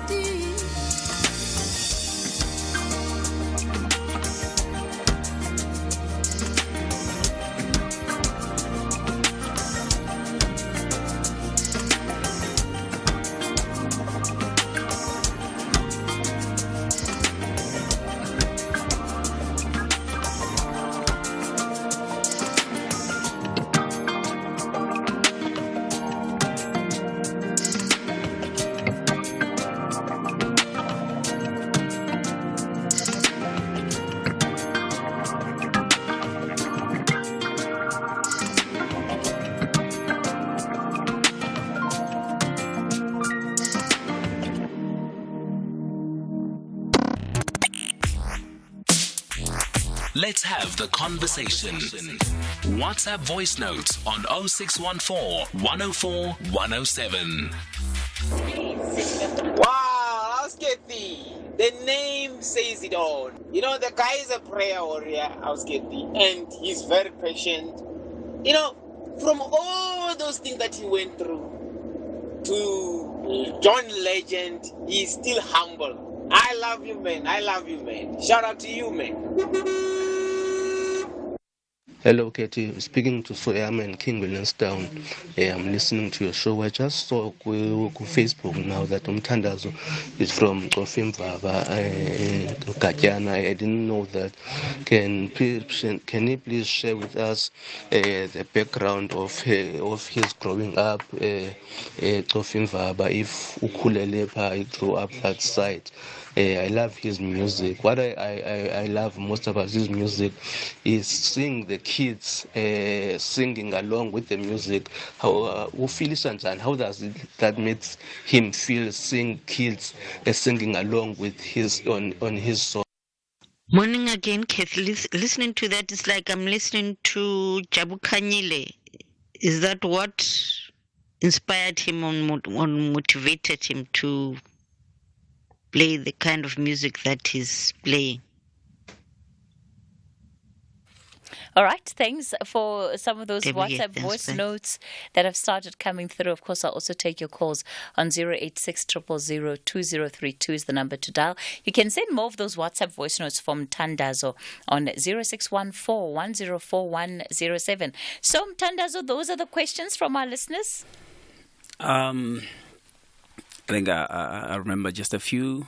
Okay, how do I feel when kids sing along to my music? My music, the purpose of my music, it's either to educate, to revive your spirit, give hope to someone that has lost hope. So to see kids also learning from my music, because I teach in the music. So when they're singing along, I'm guessing they're learning. So it makes me happy. Kofimvaba is home, but I wasn't raised and born there. I was born and bred here in Joburg, but the family moved back. Okay. And because of this passion, I stayed behind to try and pursue this dream. But I go home every now and then. Every holiday, I go home. And I'm trying to remember the other question. Jabu Kanyile? He's a huge inspiration. I grew up listening to him, but I also grew up listening to Maskandi because I grew up in front of taxi drivers. I was raised as a boy by taxi drivers, so I used to drive around with these guys, and the genre they play is Maskandi, and I fell in love with that sound, and it has had a huge impact into how I sing, how I articulate, and yeah. Well, one can hear traces of the genre in your music, but also in your voice. And yet, if I look at what has happened in the last year, sort of with the release of your latest projects, I mean, you've been nominated in R&B categories. So how do you describe your music, perhaps in your own words? I don't like describing it, but one has to fall into, a certain category, or fall under, rather, a certain category. I love referring to my music as just music, or African music, rather, if you want to categorize it or label it, because I don't want to be trapped into any category. I don't want to be known as an Afropop artist or a house vocalist, or, I just do whatever feels right. But yeah, you can call it African music, or you can call it Afropop, I don't know. So when you are with the record labels or your teams, and they're having conversations around, okay, how must we brand him? Yeah. What is the brand position that you've taken? African pop? Yeah, African pop, but just without any limitations. Yeah, African pop, yeah. When it comes to collaborations, how do you decide who to work with? Energy more than anything. I love people who want to work with me. I don't like forced collaborations. You see, even when Senzeni was a big song in the country, me and my manager agreed that we're not going to be chasing after people forcing all these collabs because I have a big song. It should be people who want to work with me because they are aware of who I am, and some do know that I want to work with them. But if they don't feel the need to reach out because of pride, arrogance, let's let it happen because of energy, because I don't write the music. It comes from a spiritual place. I get into studio because of the energy. I feed off your energy. If you are giving me good energy, we're going to make, beautiful music. So yeah, I work with people who want to work, but more than anything, I love people who are not into trends. I don't love people who are chasing clout. I never get into studio with the intention of making a hit or a song that will trend or go viral or whatsoever. I always go to studio wanting to make music that will leave you with something to take home. So those type of artists are my ideal collabs. So you're not sitting there thinking about, I need to release an album and a special amapiano. No. Exclusive album or what? Short series album, just to be in the sound. No.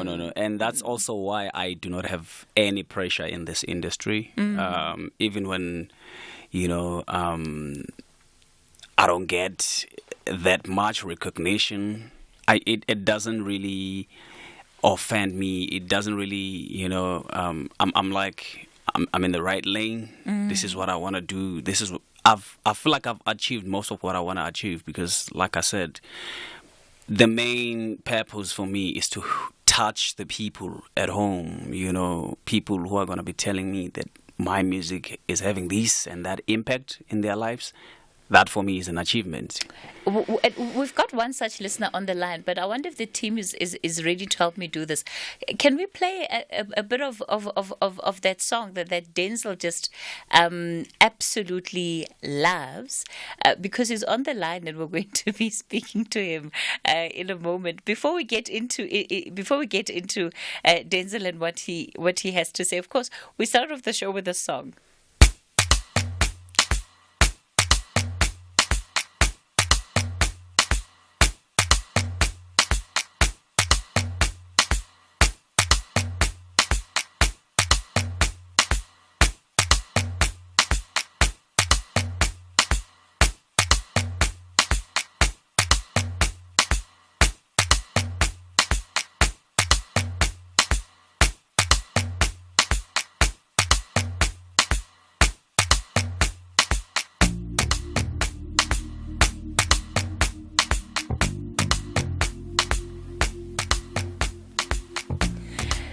So, Denzel, you said something happens when the song comes on. Something about e-wallets and ding-dings and notifications.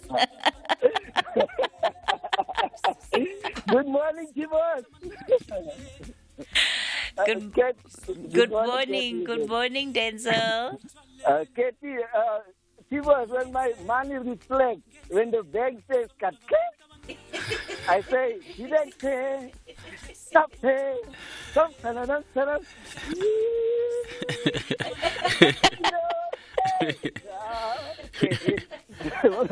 good Timos, I want to thank you, my brother. You know, we have so much hardship in this country, but you personify hope, peace, love, happiness. You know, in apartheid era, our grandparents used to listen to Jonas Gwangwa and them and all those artists, and to get them through this hardship. You are there for us now, my brother. It's Friday, I'm happy. During the week, I cry politics. But when Friday comes, I say 2 banduk drums and I relax and I listen to your music, my brother. You and Jason brothers, you are my favorite artists. Thank you. I thank you. Cathy, you are very lucky, my dear. Denzel, thank you so much for that lovely call. So Denzel, what I love about it is also that you sing the song with confidence. So I'm going to ask the team just to drop the song in the background. Denzel, I want to hear your version of the lyrics. I'm in love with your version of the lyrics. I can't speak the language. I just go. It's all about. Yes, that's what I want. That's what I want. Please sing it for us one more time, Denzel. Okay.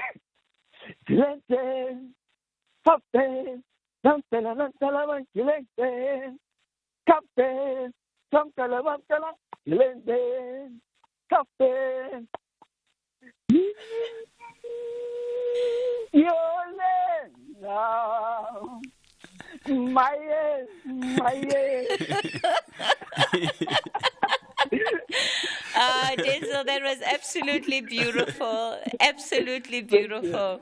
My brother, enjoy life. Keep safe, please. Thank you so much, Denzel. Thank you, my brother. Appreciate you, man. And I guess that's the beauty about music, right? That as long as if it has moved somebody, for you as an artist, I imagine it's part of the job done. Yes, that's a great achievement for me.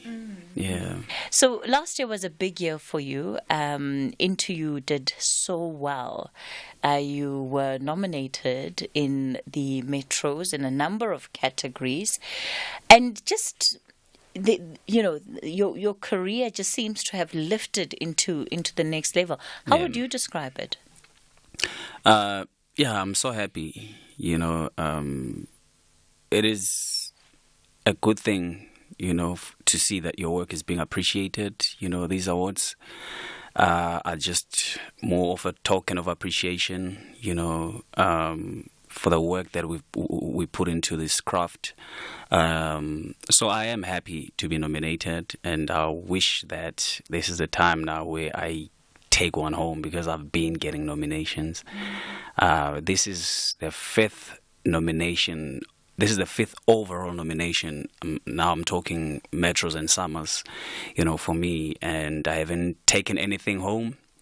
And it doesn't really bother me, but I'd be happy if I got something this time. Are you getting the John Legend feeling this time? I've been having it for quite some time now. It's been weeks. I've actually been telling, my manager that I think we're winning it this time. I can feel it, yeah. Well, we certainly wish you the best with it, and we'll come back with that single for our listeners.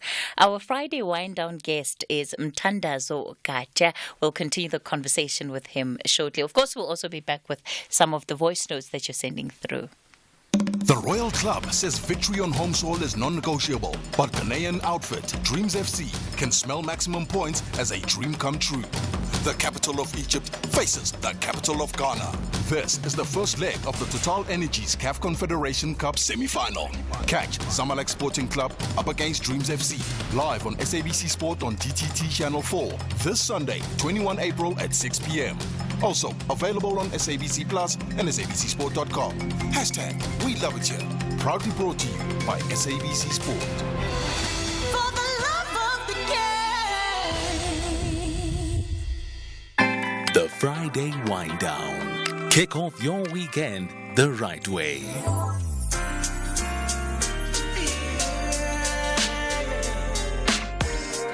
Mina lamala, ansalale. Kala bonga bantu batungisile. Mina lamala, ansalambeki. Lento yenza yoke minya thanda phela. Ngiyovele mefuna ngilandela wena phela. Mina phela beba ngaze ngithande kanje. Oyazi vela ngawe.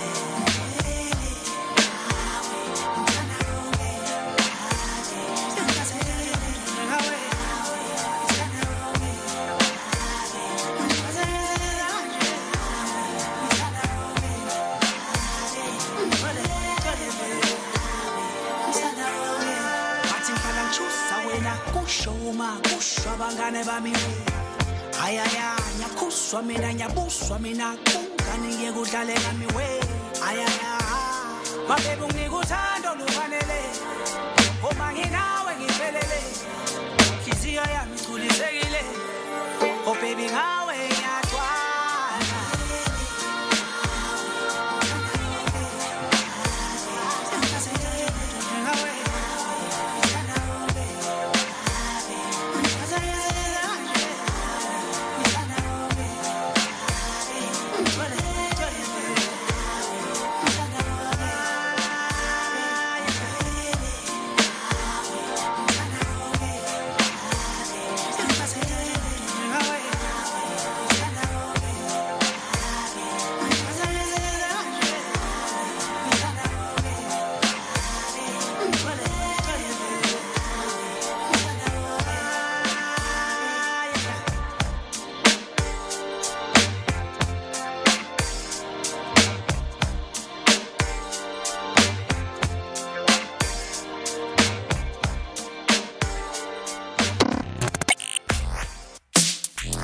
Let's have the conversation.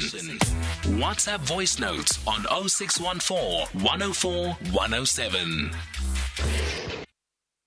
Hello, Cathy. I just want to say congratulations to Mtandazo, I'm sorry. I remember when I saw that video and Aldrin and I on X or Twitter, we responded and I said to Aldrin, I hope that John Legend, because John Legend is one of my, artists that I've been following since when he started actually. And then I said to Aldrin, I pray that, John Legend sees that and they collaborate. And guess what? The next thing we know, it's like, I think the following day or so, he posted, Tan doesn't say, this is what is happening. So like he's saying that, you speak it to the universe, and the universe, I believe in the power of manifestation and God and, your ancestors, all of them just conspiring to make it possible. So congratulations. I saw your post the other day on Twitter that I think your EP, your album is out. I really, really want to congratulate you and I enjoy your music. This is Tepiso.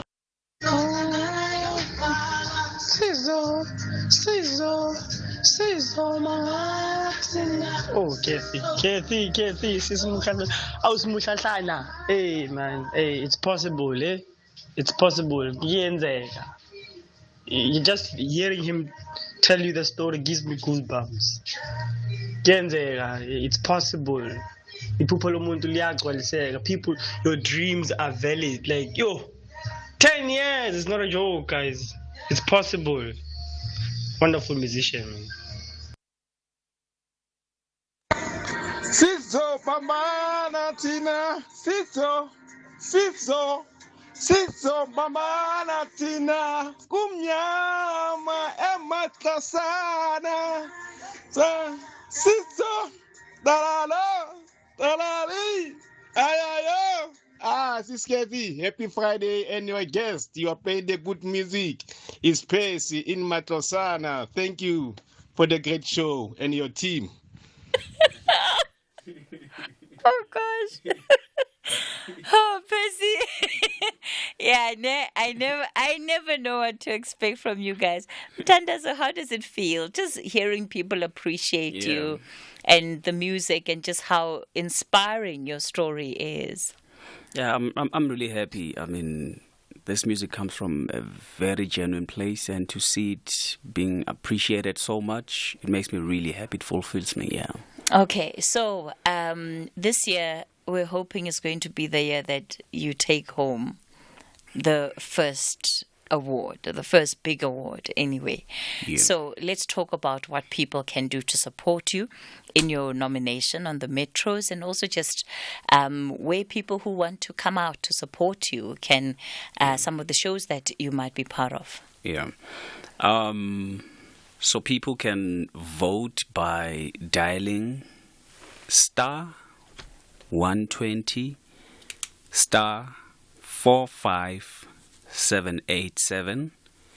You press OK, and then you press 1 to accept the terms and conditions.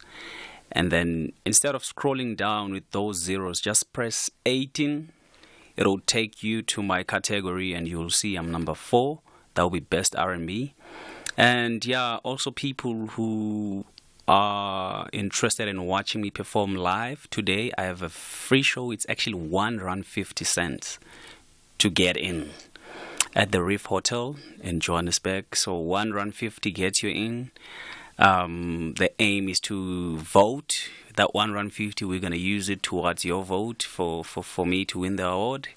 So yeah, for everyone that wants to come through, just have your R1.50 in your phone. You don't need to have it in cash. Just your R1.50 airtime gets you in, and yeah, I'll be also taking people through the voting process. I'll be having my people there that will be guiding them through the process. And yeah, I'd be happy if people came through. So it's just a bit of a campaign It is. around getting people to actually vote for you for the Metro Awards. Yes. Well, Mthandazo, it's been an absolute pleasure being in conversation with you. Hopefully the next time we speak, you will have that award in your hand. We certainly wish you the very best for the future. And I don't know if there's a parting shot that you want to leave with us before I officially wrap the show up. I know, everything. I feel like we've covered everything. Maybe I can share the socials. Mthandazo Gaja on Twitter. Mthandazo Gaja on Instagram, Mthandazo Gaja on TikTok, Mthandazo Gaja on Facebook. No underscore, no nothing, just Mthandazo Gaja. Thank you. Mthandazo, it's been an absolute pleasure being in conversation with you.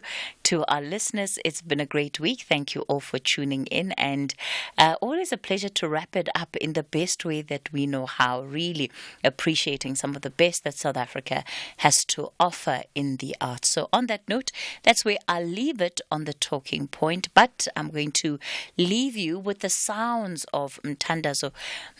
Which direction should we go? I don't know. I feel like I want to hear Senzeni, but we must play e-wallet. Oh, I'm so confused. So I'll leave it in the hands of our TD. It's been a pleasure. Have a lovely weekend. We're back with you again between Monday and midday. Goodbye.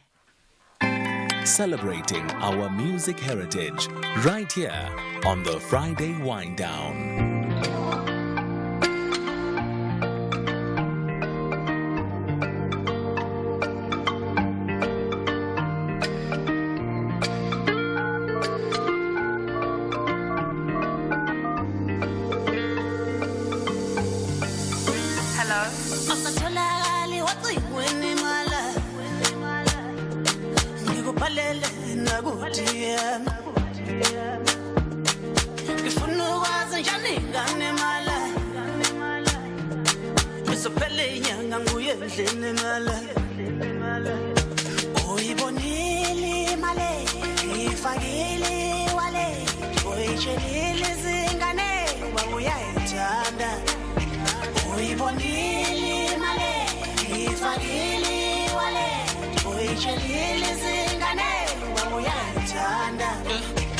Uyayibona yini imizamo yami baby kodwa ngihlala ngisenzi mina ngisebenzela nina nodwa uyayibona yini imizamo yami baby kodwa ngihlala ngisenzi mina ngisebenzela nina nodwa SAFM 104 to 107 nationwide.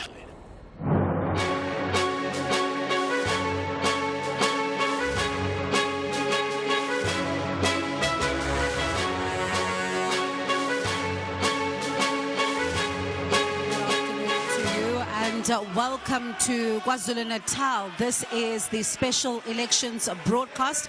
My name is Bongi Wezwane. We will be speaking to 8 political parties. We are in Newcastle, the Amajuba local district municipality, and this is where we have the 8 different political parties represented who are also hoping to win the hearts, the minds and the souls of the voters. But before we get on with the business of the day, let's just check in with the news desk, and Musa is standing by.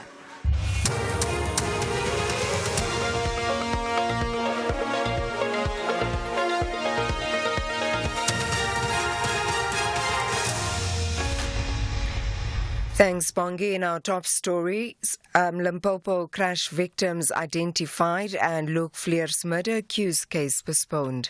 Good afternoon. The remains of 36 more people who died in a bus crash at Mamatlakala Bridge outside Mokopane during the Easter weekend in Limpopo have been identified. This brings to 42 the number of people identified. The accident happened when the bus carrying Botswana nationals hit a barrier on the bridge and plunged into a ravine. The bus caught fire and burned most passengers beyond recognition. An 8-year-old girl is the sole survivor of the accident. The health spokesperson Tilibali Muaba says pathologists are finalizing the identification of the 3 remaining people. The team comprising members of SAP's Victim Identification Unit and the Forensic Pathology Services will meet on Monday, the 22nd of April 2024 at Mokopane Hospital, where they will finalize the packaging of the remains of the deceased to prepare them for repatriation. So the MEC for Health, Dr. Poppy Ramatuba, said the team is currently finalizing the analysis of the remaining sample. The city of Tshwane is working to restore electricity to parts of Pretoria East after Mooikloof substation caught fire on Wednesday. It was caused by a fault on one of the power lines outside the substation. Tshwane Mayor Celia Brink could not say when power will be fully restored. We're really working very hard, but the damage is extensive. This is not going to be a quick operation. In the meantime, we ask for the patience of communities. We'll work with social partners to relieve the circumstances as much as we can. Passenger rail agency PRASA has relaunched the Mansfield railway line from Soweto to Park Station in Johannesburg. This is one of the many PRASA rail networks that were vandalized during the COVID-19 lockdown 4 years ago. The rail agency has 40 corridors across the country and 31 are currently operational. The PRASA board chairperson Nokwe Makama says they are working tirelessly to bring back the remaining 9 services. We are working on steroids. So they have been working night and day to make sure that these lines can come on board. What we are doing as the board is an oversight visit, just to make sure that all the work that is reported to the board as being undertaken is being undertaken.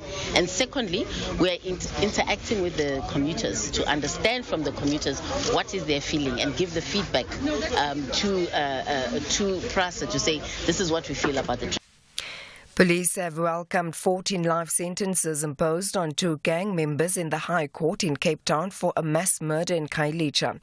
Police spokesperson Joseph Swartboy says the duo shot and killed 7 people in March in 2020 in Site B and wounded 3 others, including a 6-year-old child. He says they were also found guilty for possession of unlicensed firearms and ammunition. A statement was obtained from an independent eyewitness who placed the suspects on the scene. Owing to the sensitive nature of the investigation, one of the witnesses was placed in a witness protection program. The pair were found guilty on the mentioned charges and ultimately sentenced in the Western Cape High Court on Thursday the 18th of April 2024 to 14 life sentences each.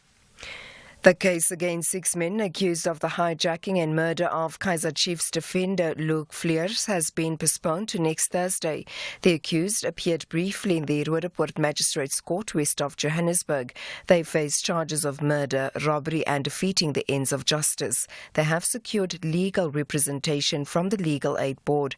However, their legal representatives have asked for the postponement to familiarise themselves with the case. Fleurs was shot and killed during a hijacking incident in Roodepoort west of Johannesburg earlier this month.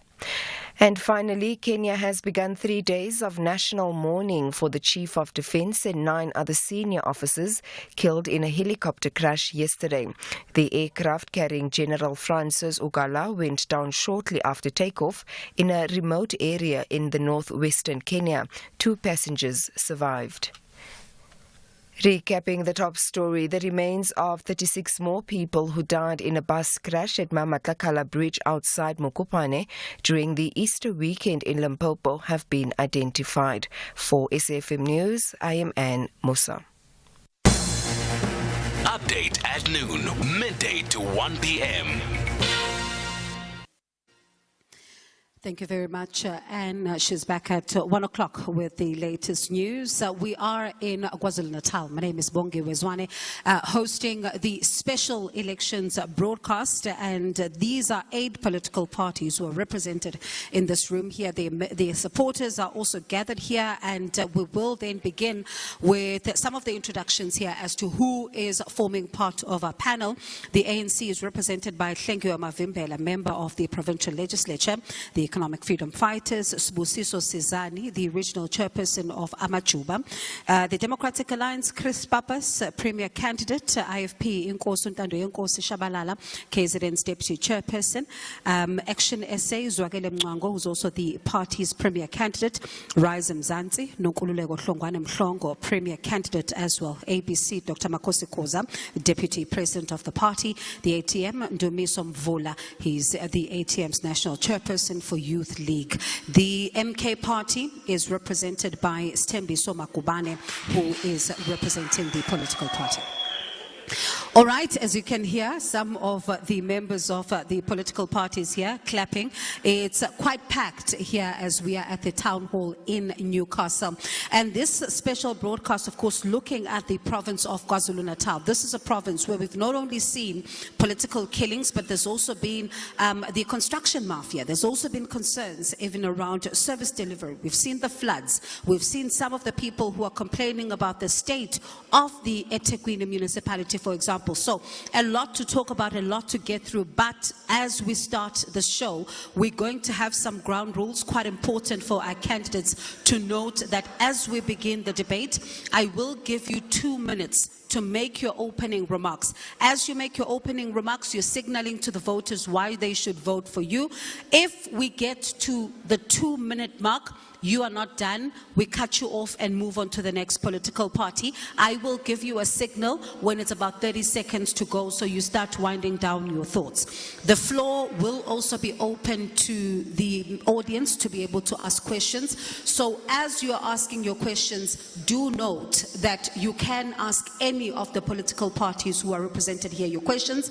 If your question is directed to your own candidate, that is also fine. So do take note of that. And once your representative here on stage has finished making their opening remarks, feel free to clap if you resonate with what they've just said.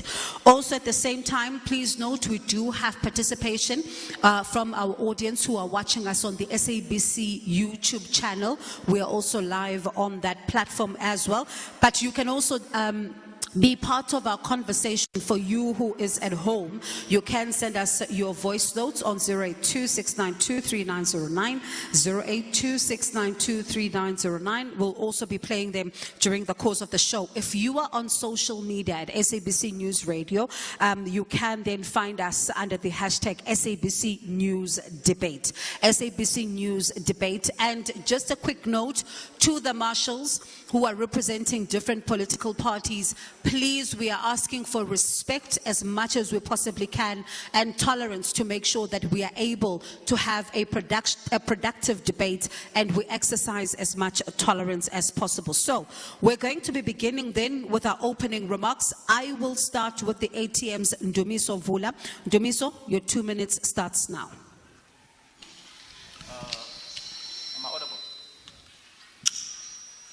I'm not sure if Ndumiso's mic is on. I will pause the clock. You haven't started speaking. Is your mic on? All right, we are trying to get the ATM's Ndumiso Vula to be ready. So Ndumiso, your 2 minutes starts now. Thank you so much, Msakazi. Thank you so much, Msakazi. Igama uNdumiso Mvula ngirepresenta iATM, iAfrican Transformation Movement. Ngifisa nje before ngiqhubeke ngiqala ngibingelele abahlonishwa abakhona la, all the political parties represented. I would like to greet ubukhosi obukhona, all the religious leaders that are here. Nginibingelele egameni lenkosi uJesu Kristu. Amen. I come from the ATM, which is the African Transformation Movement. We are a party that his foundation is based on Ubuntu, servant leadership, and accountability. That is why in the formation of the ATM, we have engaged the religious sector, Ubukosi, in order for them to guide us as we proceed into the world of politics, because we believe that all the problems that we actually have in this country stems from the lack of Ubuntu.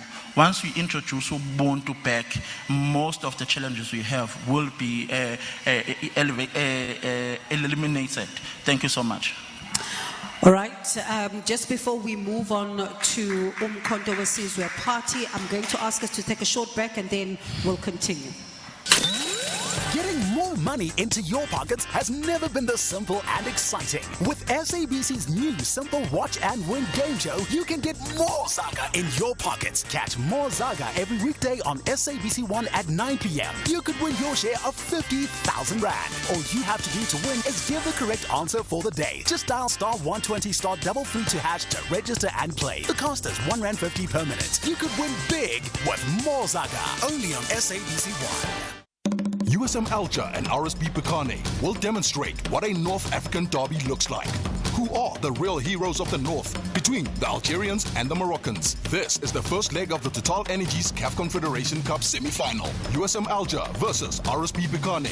Live on SABC Sport on DTT Channel 4. This Sunday, 21 April at 9 p.m. Also available on SABC Plus and SABCSport.com. Hashtag We Love It Here. Proudly brought to you by SABC Sport.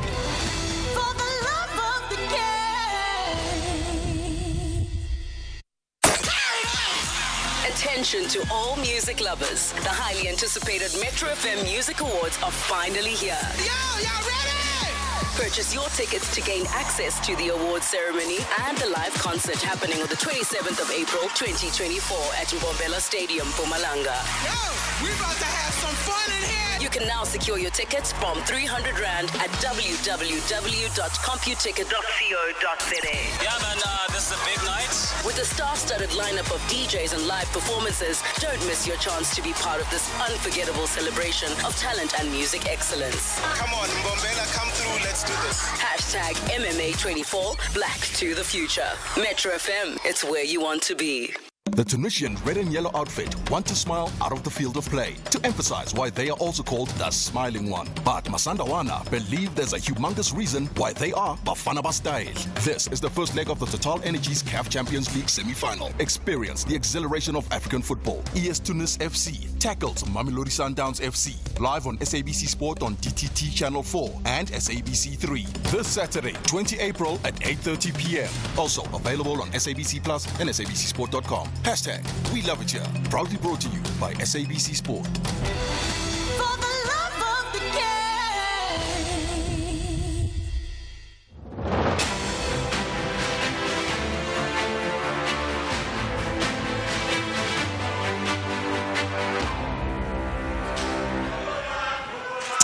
All right, you are still listening to SAFM, leading the conversation. It's our elections debate coming to you live from Newcastle in KwaZulu-Natal. We've just heard opening remarks from the African Transformation Movement, and Dumiso Mvula is representing the political party there. We now move on to Umkhonto weSizwe Party, the provincial organizer, Stebiso Makubane. Your 2 minutes starts now. Mangbekelele sakazi nomphakathi wonke nabaholi bezinye inhlangano esikhona la. Igama ke njengoba soshilo ngungusithembiso wakaMagubane, uprovincial organizer womkhonto weSizwe. Umkhonto ke weSizwe njengoba ukhona nje, inhloso yawo iyodwa nenqubo yawo iyodwa, ukuyunatha abantu base South Africa, more particular the Africans. Ngoba ke ku liberation yethu ingaphelele, umkhonto weSizwe ukhonela ukuqinisekisa ukuthi liberation yethu kuwo wonke ama forms awo kwenzeke ngendlela ukuthi iyabonakala emphakathini, iyabonakala isebenza nakubantu. Ngoba liberation kunama discriminations owabonayo ukuthi asasekhona sisizweni le democracy. Kukhona futhi nezinto ekusese oppresseka kwabanye babahlali base South Africa. Enye into ekhonela yona umkhonto weSizwe ukudefenda lokho esesikuzuzile kule democracy sikuyona yase South Africa. Sikuyi democracy ngegama ezintweni eziningi, kodwa ke ukuzuza izinto eziningi kudemocracy asikakuthuli.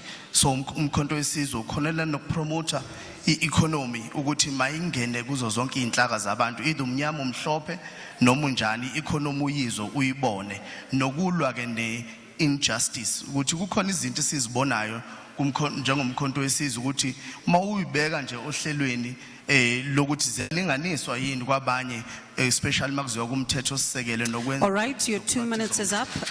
Thank you so much for that. Just as a reminder to our panelists, please let's lean more towards English than we lean towards our mother tongues, and so that for the benefit of our listeners as well. But some of what Mr. Makubane has said is around the fact that the MK party is looking at uniting the people of South Africa, speaking about what he calls discrimination around injustices, and says that it's a liberation movement that wants to make sure, according to them, that the economy gets everybody's full participation. And as a political party, they're looking to also level the playing fields and end issues around discrimination. So that is some of what the MK party had to say. We now move on then to Action South Africa, Action SA. That is Zwagele Mngwango, who's standing by. Your 2 minutes starts now. Greetings to you, Manget, and greetings to listeners at home and the audience. Manget, I think for me, I must start by saying there is nothing wrong in KwaZulu-Natal that can't be fixed, as long as there is a political will and implementation of policies. So what we are saying in KwaZulu-Natal, we understand the major crisis is a lack of jobs. So we are talking about ensuring that there is economic prosperity and justice in this province. And how then we're going to create jobs? We are saying we want to create about 800,000 jobs in the next 5 years. But we'll do that by ensuring that we look at economic drivers like your infrastructure, agriculture, tourism, ocean economy, and also ensuring that our people have access to water, and also an issue of energy. We must end illegal trading and also fight against crime. But we also believe there's a major a role to play when you look at infrastructure development. You must develop infrastructure, especially as it is a most rural province. So if you develop infrastructure, you will be able to connect rural communities with urban communities. But as well, our main focus is quality education. We believe it's high time where really there's a close of a gap between someone who's learning in an urban school and rural school. We need to make sure that we have equal access to education, and also we want to make sure that we create stable jobs like insourcing.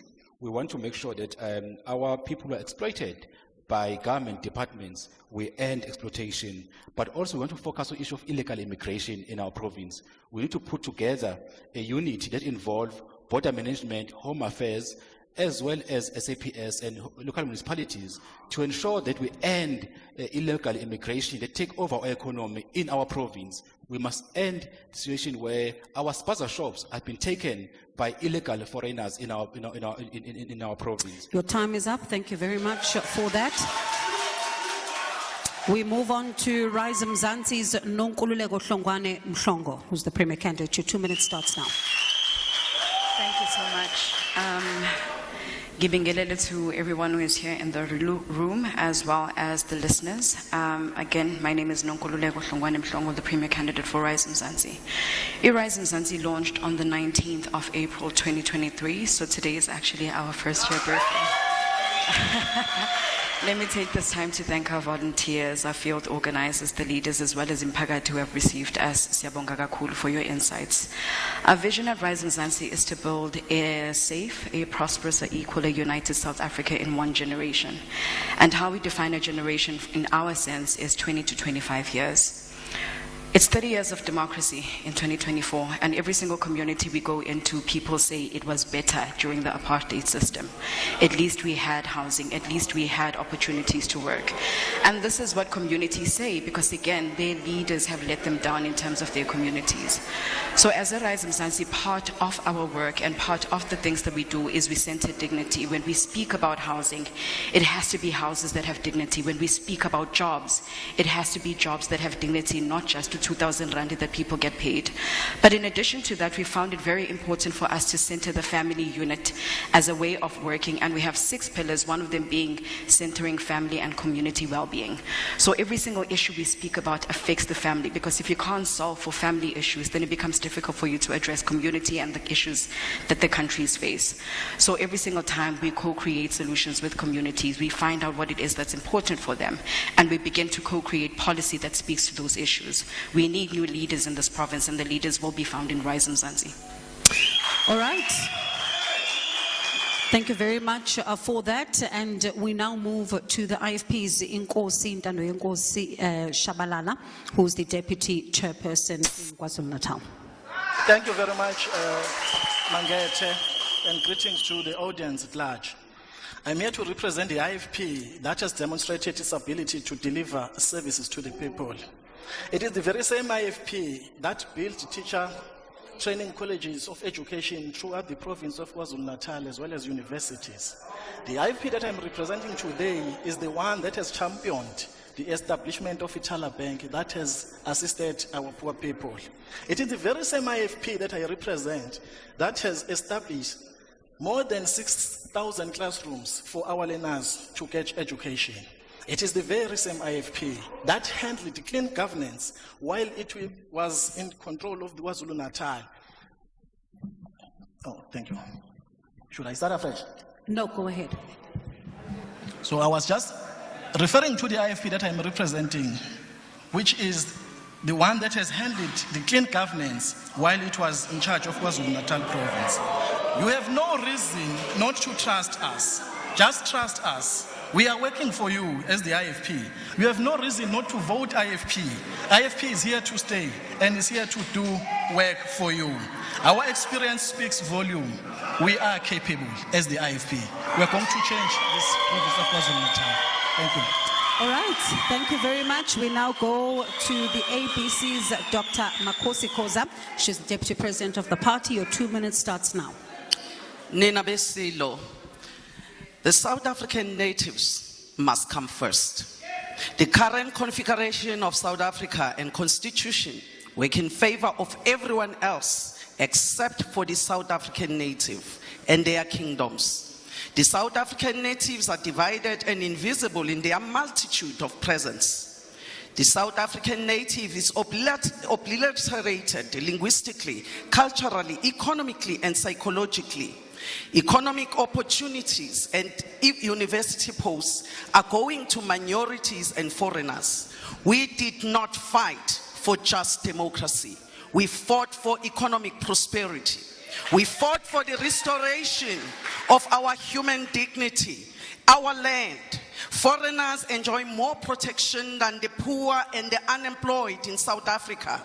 Even highly educated and experienced South African natives are defined out of existence and relevance. We say, vote FBC, vote for the reconfiguration of South Africa, vote for the people of KwaZulu-Natal to benefit from the ocean economy. We have over 580 kilometers of coastal land, yet not a single Zulu has a license in that ocean economy. We are tired of that. Vote ABC, get change now. All right, thank you very much for that. And we now move on to the ANC's Hlengiwe Mavimbela, member of the provincial legislature. Your 2 minutes starts now. Thank you very much, Makhumalo, Mrs. Zwane, for the opportunity. Greetings to the audience, my fellow panelists, and all those that are listening to us at home.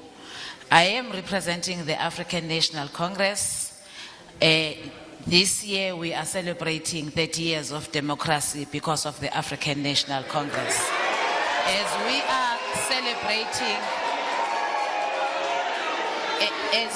celebrating 30 years of democracy, at the same vein, we do not forget the contribution that was made by those that fought for the democracy, that didn't even enjoy the democracy. And this month in particular, we remember Ubaba Ukrisani. We remember